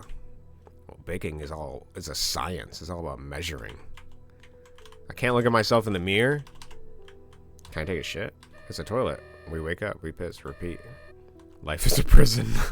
Alright, Gina's a lot more Wolfie's a lot more cynical than I thought she was. It's an electric light socket. Best not to put your dick in that. Okay, well, I didn't realize that was even capacity, but now I know that Wolfie's really, is able to fit in that. I am 100% not a baker. It's a science. It takes a science. It takes work. Except when they moved the tall grass. Most of my class was dragged away. We saw a man fending them off with a shotgun. I'm resentful I couldn't bring my shotgun on this field trip. The smart people filled up their trucks with gas at the station to the west. The dumb ones, like me, held up in whatever building they could. I hear them chirping, chirp, chirp, crip, Eurus. Okay, I really like this effect, Fuzzy. I love the note. I love the handwritten thing. I love the weird, creepy, distorted AI voice, or if you wrote that, or if you voiced it, it's great. That's a super cool effect. I really like that. Yeah, best not to put your dick in that. Thank you for the advice. Yeah, thanks, dude. I was actually thinking of putting my shotgun in the electrical light socket. It's so goofy. It's goofy, but it contributes to the creepiness. Okay, I want you guys to place your bets. Do we think that this is going to be a sex-related interactability thing? Place your bets now. I'm going to lead on yes. I fucking knew it. I fucking knew it, dude. Fuzzy, you're too predictable. Holy shit. You're way too fucking predictable. Oh, no. I fucking knew it. It's so romantic. Honestly, that voice works literally in all circumstances. It does. Wait, is the couch going to be a sex-related thing, too? I swear to God. Oh my God, dude. Is this game rated adult? What the fuck? This is Tell Me Visions. Okay, I thought the television was gonna be a porn-related comic. Fzzy is going hard with this dialogue here. This is a much raunchier game than you thought. Could you at least put the adult rating on here? God, man, I thought this is like a teen game. Fzzy has to sublimate all his his libido into these games. That's what he's doing. That's just my favorite room. Alright, well, I want the room to have interactability, so let me shoot shit. What is this? Are these parking lot things? Okay, gotcha. I like the vibe I'm getting here of the scary thing. Oh, I need to get gas before I find Gina. Okay, I didn't realize I needed gas.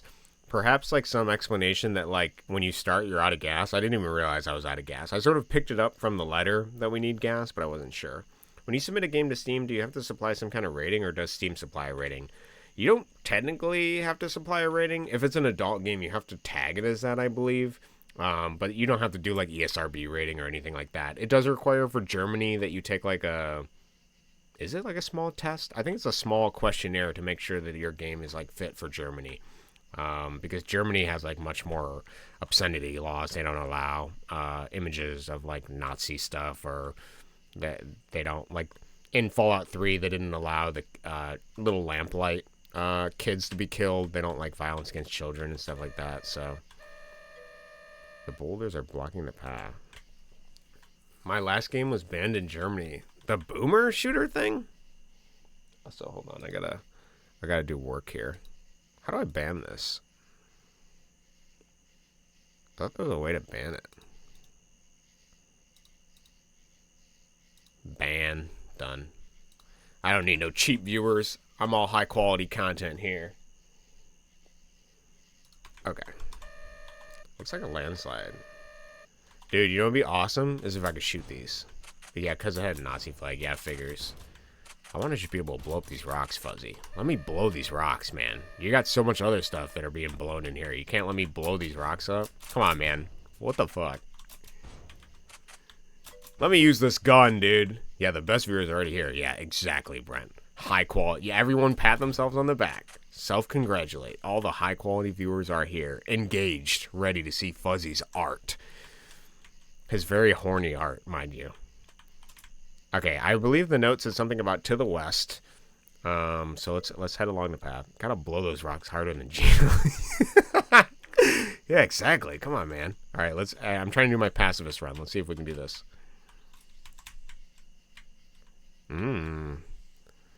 He wobbles threateningly in my direction, but he can't keep up. He's gotta take a breath. Oh, he's coming after me again. Oh, I got two of them now. Well, unfortunately, Wolfie can handle getting double teamed, so... Easy. Completely evaded. This light just blinds my character. Can't even see anything. Actually, hiding a monster there would be pretty funny. You're supposed to shoot the monsters. I know what I'm supposed to do, Fzzy, but you didn't program it so the monsters could attack me with my walk speed, so...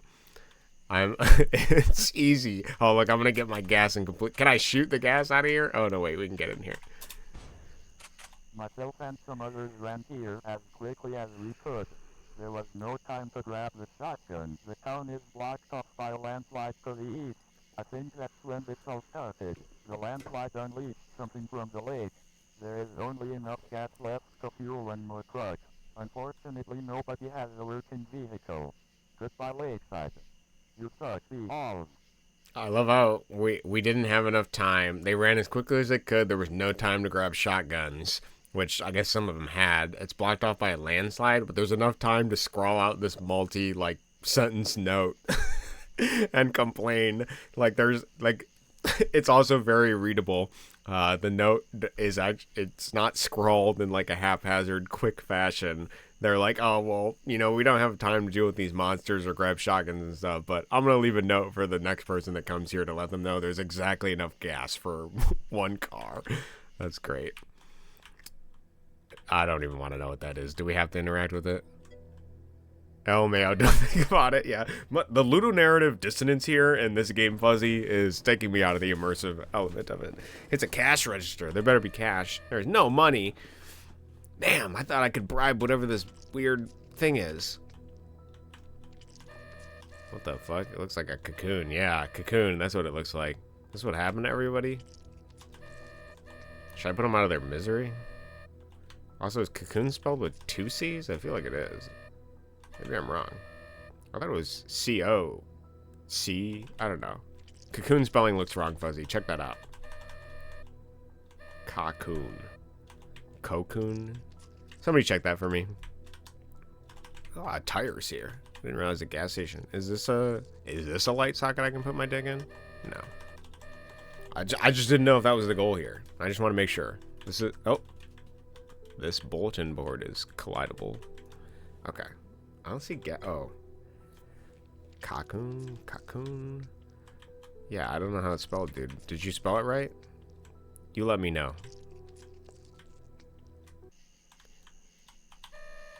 Rotisserie phone. Is that how that's spelled too? I thought it was an O and okay, it's an O. He was close. I don't think rotisserie is spelled like that either. The ancient ones would use these to communicate the ancient ones instead. Okay. Oh, maybe Wolfie doesn't know how to spell. Oh, you're right. Ludonarratively, maybe she doesn't know how to spell. But I, as a player, know how to spell, and she's talking. So, or he's talking. It's a femboy, right? I don't know what the gender terms for Wolfie are or is. It's like looking at a mirror. The dumpster? Wow, dude. I didn't realize Wolfie had such low self-esteem. Holy shit. She's talking about being with Gina and everything, but she's got really low self-esteem. That kind of sucks. Maybe Wolfie has a lisp. Yeah, a lisp. A lisp of turning A's into O's or O's into A's. Alright, wait. If somebody can get gas, it's an old gas pump. Collect enough gas to refill your truck. Now to find Gina. I want a little sound of me of getting the gas. I also think that I need to head north of town to find her. Did you capitalize that again? Because I'm clicking this? That would be really funny. I didn't realize if for the first time it said north of town in lowercase, and the second time you click on it, it's like bolder, just to let the player know. I'll have to check the VOD for that. Okay, it's the same thing here. Both of these are thing. Okay. Yeah, you could also do like I've already collected the gas from this gas pump. I need to head north.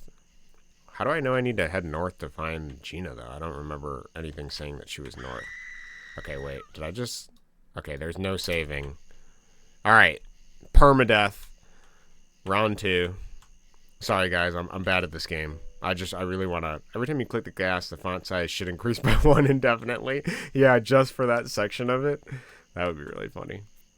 Okay, now that I know where I need to go, though, does it matter if I interact with any of these notes or anything? Because I already know where I'm going. Fuzzy, we're giving you all these ideas. I expect an update. I know you don't update your games and come back to them. That's why you kill the monster. No, dude, the monsters... Nobody said that they're evil. I mean, just because they're hostile against me. I mean, what if I'm invading its homeland? I don't know. All these notes could be written by somebody that doesn't understand the monsters in the way that I do. Why kill the monster when I can befriend the monster? They might just be hostile because they have children in the area and they're concerned about me getting near them, like, you know, Canadian geese when I walk by their nest. It could just be like that. When I actually make a good game, I'll update it. Dude, first off, none of these games are necessarily bad. I think they're interesting because they're your artistic vision. And you're drawing all the stuff, and I like to see your art. And I also think games as a thing are like dynamic. They can increase and improve over time. I mean, Jump Over the Bridge was very primitive in its earlier forms and has changed over time because I'm constantly changing it itself. So I wouldn't say that any game is particularly bad or good because it's something that can be changed over time. So I would say that, you know, if you update it, it has the potential to change from whatever version it is into something else. Cuddy must be a good person to spare all these spiders. I'm pretty sure spiders are hated by like 99% of people. Yeah, I think actually my buddy Gabe hates spiders, which is really funny, and we've encountered that quite a bit. And these are like monster-ass spiders. Yeah, if I have the patience, I usually try to let bugs outside. I don't kill them. Even spiders. I like spiders. I think they're cool. Are there bugs I dislike? I don't think so. Oh, wait, it said head north. Sorry. Let me check north here just to make sure that I couldn't go north. I'm sorry. I got that streamer brain. I'm thinking about a bunch of stuff right now. I'm thinking of something I really like is a quote about I'm gonna call him a beetleologist. He's probably just like an not anthropologist, some sort of insectologist. I don't remember, but he said that if God created creatures, then God has an inordinate fondness for beetles because there are more beetle species than anything else on Earth. There's beetles that look like giraffes. There's beetles that look like, rhinoceroses. There's beetles that roll dung. There's so many beetle species than anything else that God must have had an inordinate fondness for beetles. I find that very funny. I think about that quote often. I'm actually including something in my future games with beetles because I find that's super funny. I'll read your comments in a second. I'm in a high stress situation right now, trying to protect the sanctity of these spiders, so give me a moment. Once I'm in safer ground, I'll read all the... Yeah, beetles are God's Pokemon. Yes, to collect them all, to fill out your... It's actually religious to fill out the entire Pokedex of thing. I just don't feel like it. I'm sure I'll make a game that I want to update, but it's not this one. Okay, makes sense. Yeah, either way. I feel like this is just something you make to learn for now. Interesting. I wonder if that opinion of yours will change over time. I wonder what makes us differ on that. Perhaps it's your perception of art, the way you view that. Because I think the cool thing about games for me is that it is something malleable I can change. I do regret, and I think retrospectively this is natural for anyone, to, I feel too stubborn about having worked on Jump Off the Bridge for so many years. But I have learned a lot from the project, and I also admire the short time span that you have for your projects, and I can see me doing something like that in the future. So, I think either way I would have done it, though, it would have been, either way you would have been it's very rewarding to spend a lot of time on a game for the 6 years that I've been working on Jump Off the Bridge, even longer because I've been trying to trace back some of the origins of Jump Off the Bridge. But it's very rewarding to have a game and then it get more visibility and publicity over time, and working on it and refining it has been very interesting from a game design perspective. I feel like I learn a lot from taking information, trying things, and constantly manipulating it to see. But I can also see the value of doing this art where you just release something, you don't have to jump back to it. And this is something that you could make a bunch of games, learn something and come back to it. And the way I've learned through Jump Off the Bridge is each level has been a separate mini game, so I've kind of learned quite a bit from this. I'm hoping Thirsty Princess doesn't take me too long to finish, but yeah, I'm looking forward to working on something else as well. Yeah, I think as a developer and a creator, working on different projects is cool, which is probably why Jump Off the Bridge, I'm a fan of novelty. I've always been a fan of novelty in video games, and one of the answers for Jump Off the Bridge for me was a game where I could value the player's curiosity and novelty in a way that they would never expect. So this is where we figure out if we can enter the house. Oh, we definitely can enter the house. High stress situation. 2 little spooters chasing after my potentially femboy ass. Fzzy didn't answer my question about it. After playing Chained Echoes and Expedition 33, I feel like I'd love to make an RPG. Yeah, that's something I haven't delved into, even though I really like older style RPGs and stuff like that. Alright. Can we interact with the column? Can we interact with the table? I really like this chair sprite here, dude. You did a really good job with this. I don't know why I like this chair so much. It's visually interesting.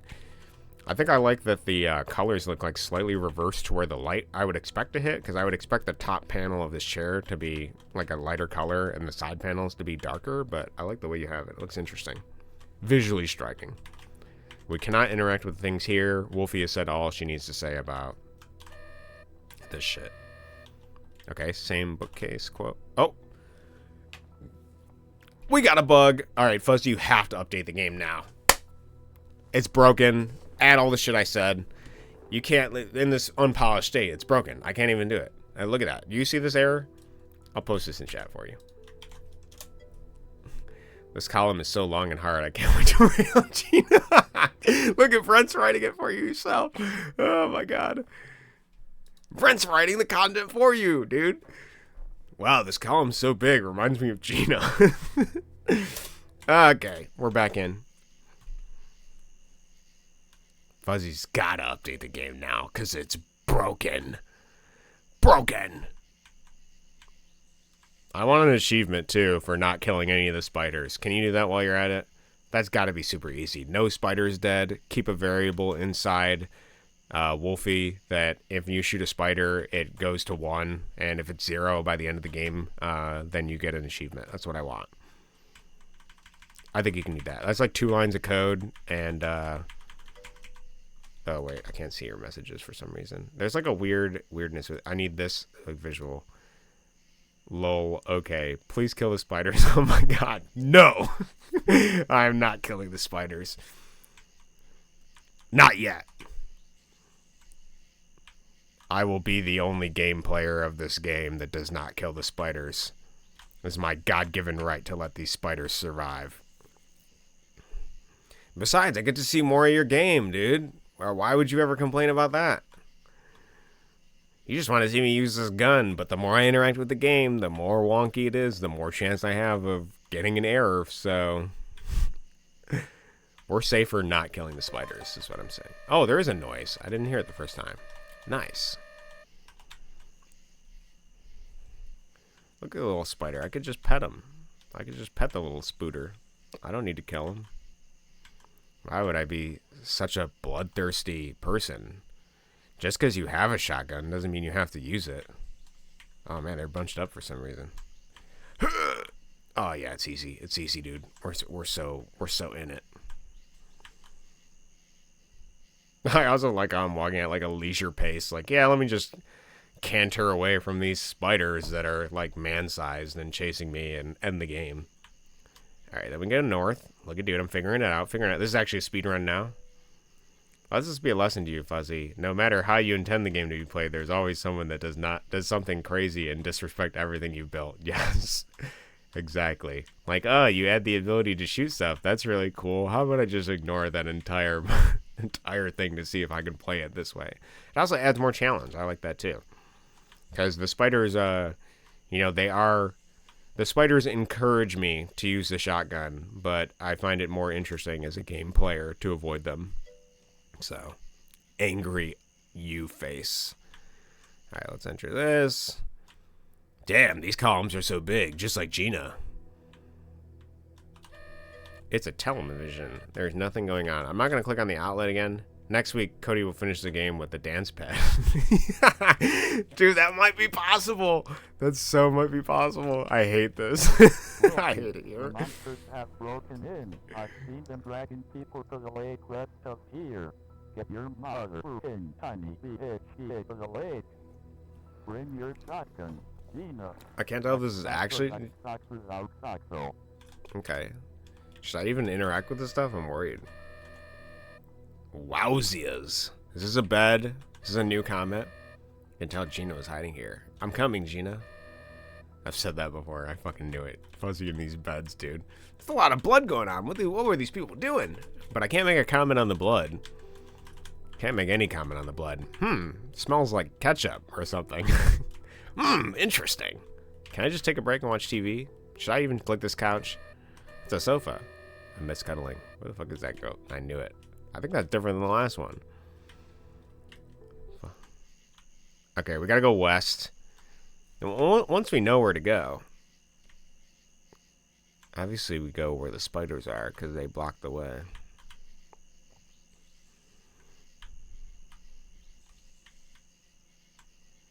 This looks like the waterless lake. Which, didn't Fzzy say there was a boss in here when he was developing this? I see blood. Oh. Okay. We get more of these jelly bean shaped creatures that I will not kill, even though I feel I should put them out of their misery.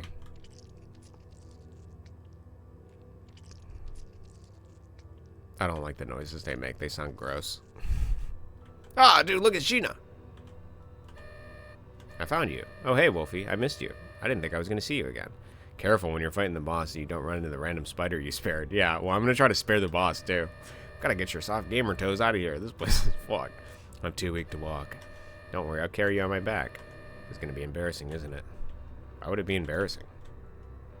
Do we just got to get back to the car now? I actually really love how simple carrying Gina is. That's really funny to me. Like, oh yeah. And I bet I can still use my two-handed shotgun, no problem. Which I'm not going to use for any reason, because why? The spiders can't catch up to me or kill me.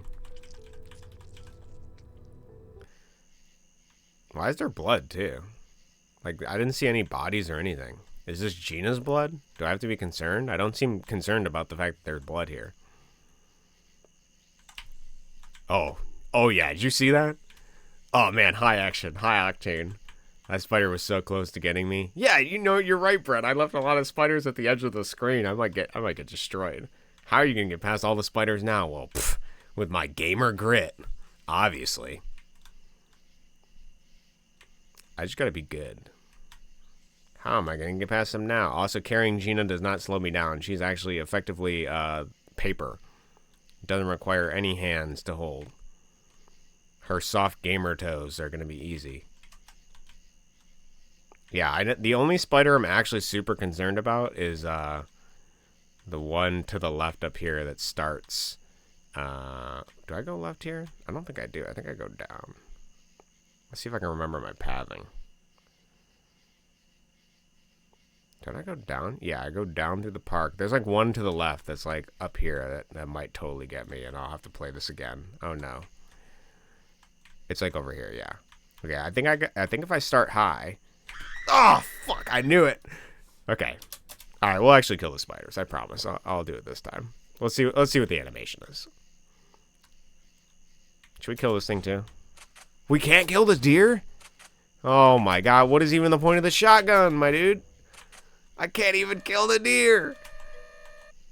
You call that, dude? I knew it because I got killed on that other screen with that fucking. And I knew it was gonna be there. Okay, we have to kill this one. Or is there a way to get stuck?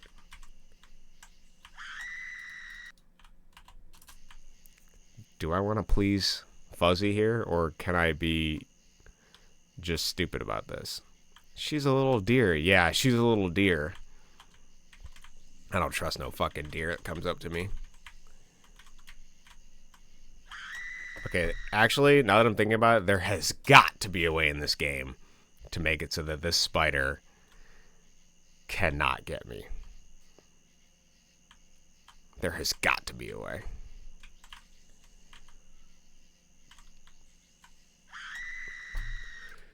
Fuck my big ass hitbox.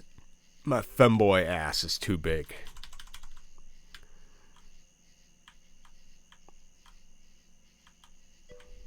It's impossible. Yeah. I don't believe it. Maybe I'll lure it to the bottom here. Does that mean that if I go oh yeah, it works. Okay. We're doing this spiderless. No spider deaths. You watch me, Fzzy. I know how your fucking game works. There's no fucking way. I'm earning the spider. No spiders harmed in the journey of Lakeside with no lake. Alright, then we go left here. Yeah, so the spiders are semi-persistent in that they remember where... they're semi-persistent. They remember where they were in the room as you leave it. But they don't exist between rooms. Because these guys get bunched up, remember? So we just got to remember mentally what we were doing. I'm going to lure them all to the bottom. So... Oh, never mind. This I can completely ignore it. Out of range. Yeah, they're semi-persistent. They don't remember where they are. Like, they don't move to the next room, but they remember slightly. So they'll block your screen, yeah. I would actually like them to chase between screens. That would be something that would really contribute to this game significantly. So if you do update anything, please try to do something like that. I think it would be relatively easy to make them follow you between rooms. I think that would be really cool. So if you do, for whatever reason, come back to this to update it, obviously you got to fix that bug for dialogue. But I would really appreciate that aspect of it being added.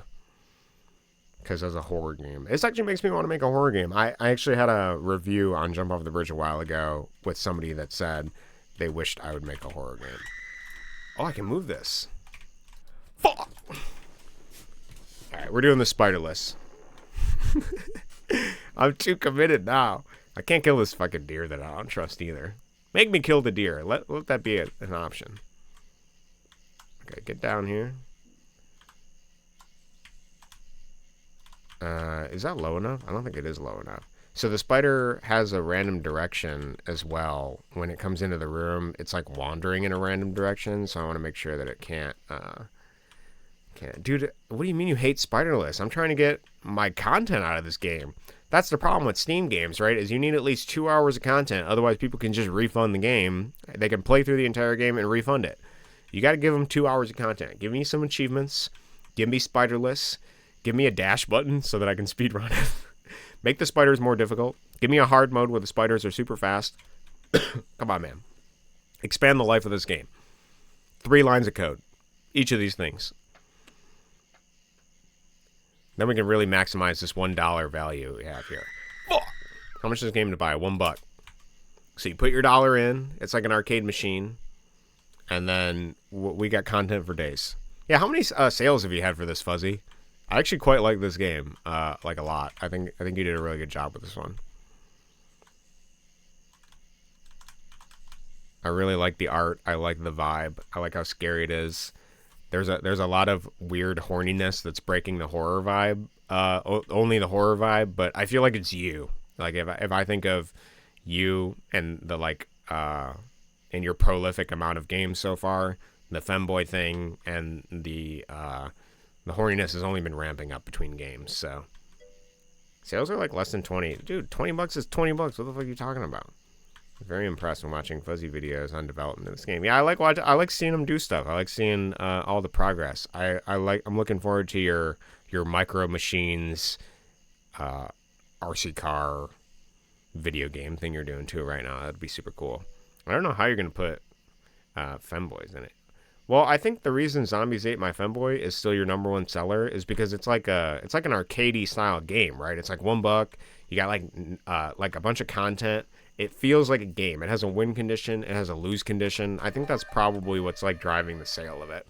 Like, and you get to see all your cool art, which I like. I like seeing the monsters. I like seeing the giant wolf. I bet if you expanded that game, you get even more sales for that too. I also like the speedrunning aspect of it with the rocket boost because you inadvertently knock yourself backwards with the rocket. I think all of those contribute to it feeling like a fun game, which makes it... I don't think that hit me. I'm doing Spiderless, guys. I am not finishing this fucking stream until we get Spiderless, so y'all are going to have to sit here and watch me die over and over again. Which you would think that if Wolfie can handle Gina, she can handle a little bit of Spider, okay? Gonna be honest here. Hate to bring the monster thing into it, but... I need to get my 2 hour. I need to get my hour of every dollar I spent out of content for this game.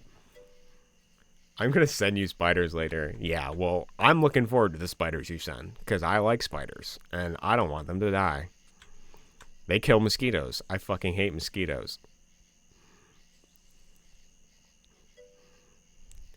Sounds like Gina is bigger than these spiders. Yeah, it does sound like Gina's bigger than these spiders. You're telling me it can't take a little bit of spider? Give me a break.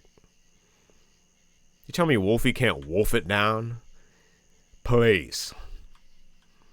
Give me a break. Actually, now that I'm thinking about it, do I even need gas? Like, I know it says I'm getting gas here, but is there actually a variable that tracks gas? I kind of want to just ignore the gas and then see if I can go get Gina and see if I can go to my car and see if it works. I want to see if Fzzy programmed that or if this is like completely unnecessary. That would be really funny. Cause like I don't have like a visual indicator necessarily that like I'm getting gas, and I wonder if it even is a checked variable at the end of this game here. Do we test it? If I die again, I'll test it. I'll check it out. We'll see if Fzzy's just baiting us with we have to get gas. So many things we can do. I love indie games. I really like the vibe of this game, though. You did a great job. I like the trees. I like the wonkiness. I like the simplicity. It's super cool. Okay, so I'm trying to lure every spider to an edge. Because I want to make sure that I can, like, kite them. I think I have enough room to deal with that spider. I'm not concerned about that one. Then we go west, I believe. But there's spiders over here. I think I can just ignore them if I hug the bottom. Oh, I can't. Okay, Spider's got a range. Just saying, I like little moths flying effect on top of the streetlights. Yeah, dude, it's got a vibe. That's what I like about it. It's got, like, you know, it feels like we're in a place. Things are happening. It's kind of spoopy. Kind of spooky, kind of spoopy. I really like the silly skeletons mechanic of the Tamagotchi game that in My Pet Femboy. Oh, there's a hole here. I can hardly see it. There's actually a hole there.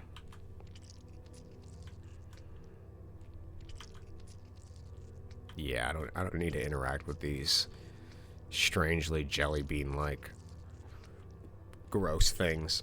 Speaking of which, you tell me the spiders are turning into that or something? I can't speed through the dialogue. Fzzy, you gotta fix this. I'm a speedrunner. I'm trying to do my best here on Spiderless. Nice, nice. I'm gonna by the end of this, I'm gonna try a gasless, spiderless, shotgunless run. Fuzzy's gonna be like, why did I even program all this shit if he's never gonna use it? I'm one of the 20 sales. I'm 1/20th of the people that are playing this game. Can I go on the dock? Oh yeah, I can. Are these collidable? Nope. Collisionless poles. Come on, Gina. Does Gina's fat ass actually increase my hitbox size? I'm concerned about that. Ugh. Don't touch Gina or me. It'd be funny if the spiders could hit Gina and she'd die, and then it counts as a loss for me because I can't cuddle with Gina anymore. Okay. We gotta be careful. Spiders are lurking about.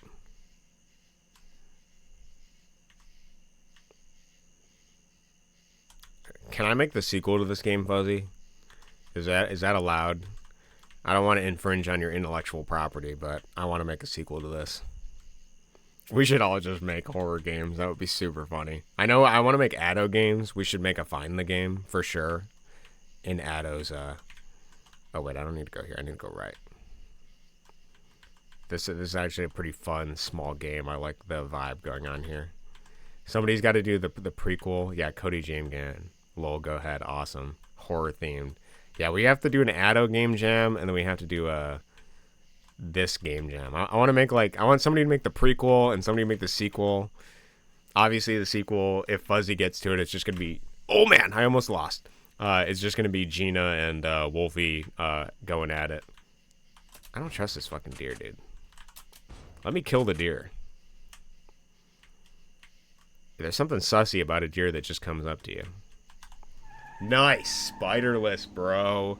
Spiderless. We did it. Easy. I made it completely spiderless. Or did I make it? Yeah, I knew this deer, bro. It was spoiled to me, but I knew this deer. I didn't trust it one lick.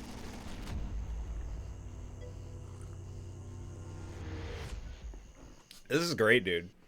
I think the vibe and theme of this game, it might actually be my favorite out of your games. All right, let's try to do gasless, though. I want to see if I can do spiderless and gasless. But I like the vibe of this game the most because it's got a thematic element that ties it together. It's got your humor in it. It has more polish. I do really like what you're going with here. I'm just happy to see the ending. Yeah, just watching me die over and over again. All right, we're ignoring gas. I want to see if Fzzy actually programmed the needing gas mechanic or if we can just hop in the car with Gina and leave. Because it doesn't actually say anything.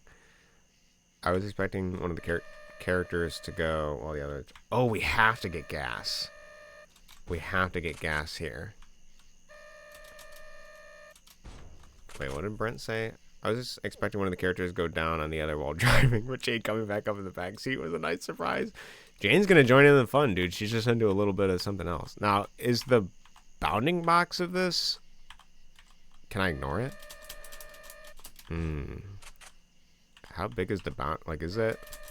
I need to get gas before I find Gina. Oh, shit. He extended it over here, too, dude. I thought I could get around it. Oh, I'm actually stuck. I can't move. Yeah, because of the way that the bounding box is, it's forced me into this corner. and I can't actually move because it pushes me back into a wall. Well, the game's broken, dude. I can't do anything. Can I quit at least? Exit game. Ah, you gotta exit to the menu, bro. Don't make me exit the game. Come on, dude.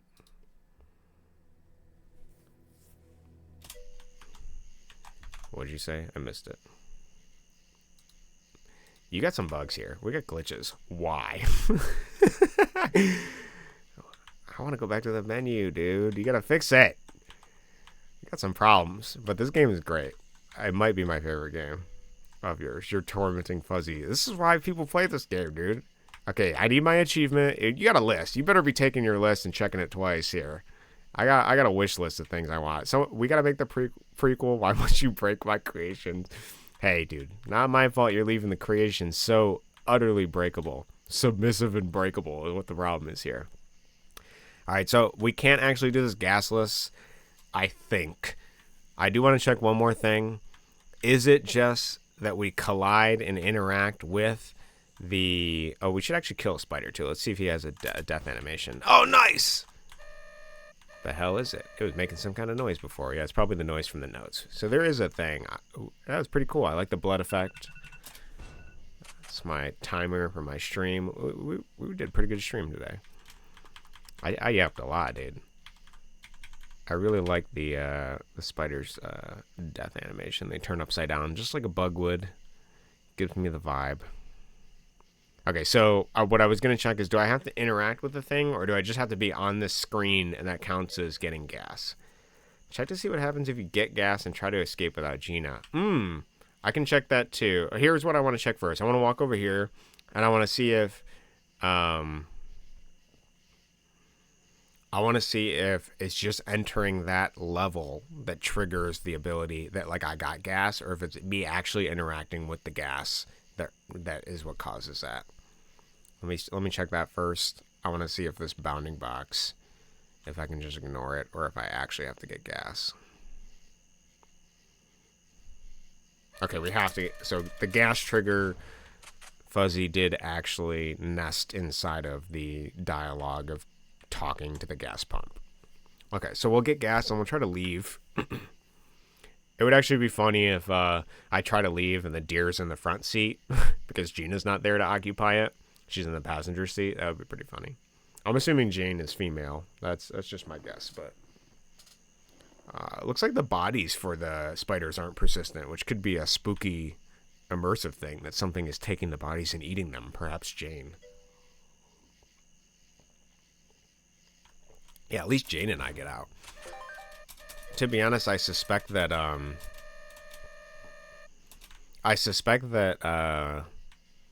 Jane might be the one turning all of these people into ball sacks, and the spiders just happen to be native to the mountains that occupy this area because of the landslide. But depending on if you make the prequel or the sequel for this game in the game Jane, oh, never mind. The bodies are here still. I just didn't see it. Depending on if you make the prequel or the sequel in the future game jam, that would determine whether or not how the story goes and what the lore is. I didn't expect Jane would be the villain. I also didn't, but I saw some of the previews for Fzzy, and I believe he showed the animation for it, so I kind of knew Jane was the villain. I thought she was sussy the entire time. I wasn't, it was a spoiler. I think you're right. Yeah. Also, something cool for future game devs trying to do stuff. If you have, like, boarded up things like this, something really cool to do is to make the shotgun and, like, your weapons interactable with it. So, like, I could break this and enter the house and get some more dialogue and stuff. That would be really cool. Because I am, like, investigating to try to figure out, like, where Gina is and stuff like that. So it would be cool to figure out, like, oh, like, I'm trying to get in this house. Like, they said they didn't have time. They had to rush out. They couldn't avoid stuff. So it would be cool to see, like, oh, well, what's going on here? And, you know, that would add some interactability. Something I like about Dark Souls games is there's a lot of environmental storytelling. And for the curious player, it'd be very rewarding to, like, break this or find a pickaxe and mine some of these rocks or whatever. Just things like that could be pretty cool. Nice additions. It also expands some of, like, the depth and humor of the game. Actually, did I even lure this thing to the bottom over here? I'm kind of concerned. One tap. I also do like the stutter that you have. It takes time to shoot, so you have to plan your attack ahead. I quite like that. I don't trust Jane. I want to blow her head off with this shotgun.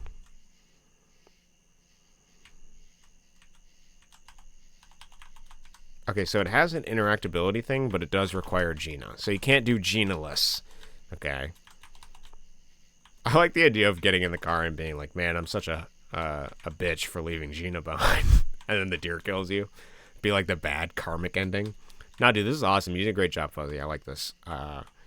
It is inspiring to see your game design progression over the course of time, and I'm having a lot of fun with this. I also like that it has personality in it and theme. Yeah, great job. I like the $1 games. I like the aspects of it. I think it's cool. Keep up the good work. One bug. Yeah, there's 2 bugs. There's the bug of the dialogue breaking and crashing game, which is horrible. And then there's the soft lock you get when you try to go up here and go to the left off screen. And then it pushes you back into a tree and you can't move from here. So those are the 2 bugs I found. I would definitely patch those out since it makes the game unplayable. It's not the worst. I would also, if you're going to do anything, just minimum stuff, I would also make it so that exit game brings you back to the menu in case you do get soft lock. Because I imagine there might be more soft locks in here that to be concerned about. Yeah, features. They are features. One other thing I haven't tested, which I want to test before we go, to make sure we get the full swath of Fzzy content here, is I haven't tried killing any of the weird ballsack people. Sorry, jelly beans. Yeah, when you get more fans and more games, you'll have people buy all the Fzzy games. It's almost like buying a full price game. That's true. Once he's 60 games in, it'll be like, he can make his own giant Fzzy compilation. He can call it the Femboy compilation, or just the orgy of femboys or something. Oh, the ads have started. Oh no, they're not killable. Really, you can't put them out of their misery. You can't shoot them or destroy them. Like, they're gross. I want to be able to kill them. Sorry, you don't gotta apologize, Fzzy. No need to apologize. I was hoping that there would be some sort of kill, though. They're disgusting. I want to blow them up. I want to end their miserable life. Whatever these disgusting jelly bean-like creatures are. Okay, well, good game, Fzzy. I enjoyed it. I thought it was cute. Nice, sweet, short. I think it's a good price, $1. I want to see, obviously I told you what I want to see. I want achievements. Where the hell are the achievements? Family sharing. I don't think we're going to family share that, just in case we got kids in the family. Some of this is hornier than I would have thought. I'll leave a review later. Had me on edge the whole time. I like it. Good game. Yeah, no problem. Thanks for making the game. I'm looking forward to your next one. I'm excited. We have to do a game jam. Maybe the prequel to this game is Lakeside That Has the Lake before the landslide, and the sequel is just Wolfie and Gina going at it, and you have to make sure you last long. No. It's permeating, dude. The fuzziness. Femboy fury. It's true. I also got a couple other games that I gotta play soon, and so I want to get back to Jumping Steve. For those of you that haven't seen it, I have the archive of that video. It's super funny. I had a dating sim prequel that would be good. I am considering playing Choco Loco. I don't know if I'll have to upload that separately. I don't think I can play it on Twitch because it has a little bit of nudity, vaguely. It's like tasteful nudity, things like that. I did get a couple other games, Warshape, Lands of Mine. They all look like indie games with that primitive imperfection that I really like. I got Insect Adventure because it's a game from somebody in Michigan. I'm part of the Michigan Game Devs group, and I like to buy games for people in Michigan when they have them. I gotta go to bed, Cody. No problem, Fzzy. Thank you for making your game, and have a great night. I'll talk to you soon. I also got Knit Underground because it's like a weird platformer. And then I bought a copy of Devil Spire, which is like right up my alley. I really like Kingsfield. I really like RPGs, so I'm going to be playing that soon on stream too. So we got a little bit of work to do. I also have, I want to play more Cheese Dreams. If you missed that stream, super interesting game from Jinx Teku. I also got Castle of the Wind, which I want to play, which is an older RPG style game that came out for the Mac, I believe, in like the 90s. To early 2000s, I don't know. We got a bunch of stuff to play. I'll be cranking it out and working on it as we go. Thank you guys for showing up. I'm glad you had fun. Thank you for making games. I've enjoyed every moment of it, and we'll talk soon. We'll have a good time, and I'm going to be working on the board game stuff. So if you guys want to see more of that, I'm going to try to do more devlogs. So let's see how good I am at that. If you need to reach my social media, they're like on pages everywhere, and we'll figure it out. Thank you guys for showing up. Thank you, Brent, for being here. I don't know how late it is for you right now because you're in Australia. Thank you for everyone that showed up. Thank you for the bits, Jacob. Thank you for visiting. I think that's everyone. Thank you for Hammer. I know you showed up. I'm excited to see what you do with your game. Jacob, thank you. Addo, nice. And Jazz. Hope to talk with you guys soon. All right, that's it for me. I think I called everyone. Yeah. It's about 1 a.m., but I'm on holiday, so time doesn't exist. Schedule is gone. Time is a man-made concept. Yeah, awesome. I'm looking forward to your stuff, Brent. Even if you put your game in early access, I'm throwing money at it immediately, so keep up the good work. I'm excited to see what you end up doing. And even if you get your perspective thing done, that's going to be super cool. Yeah, thanks for the stream. Good to see you again, too. I'm going to try to hit your stream. I know you've actually been streaming more at like 7 a.m. for me here. So if I do see one of your streams, I will be popping in while I'm on the sleep schedule right now. But sweet. Have a good time. Take it easy. And I'll see you guys soon. I got to go clean stuff. I got to go do stuff. So peace. Good luck. Take it easy. And that's all for now.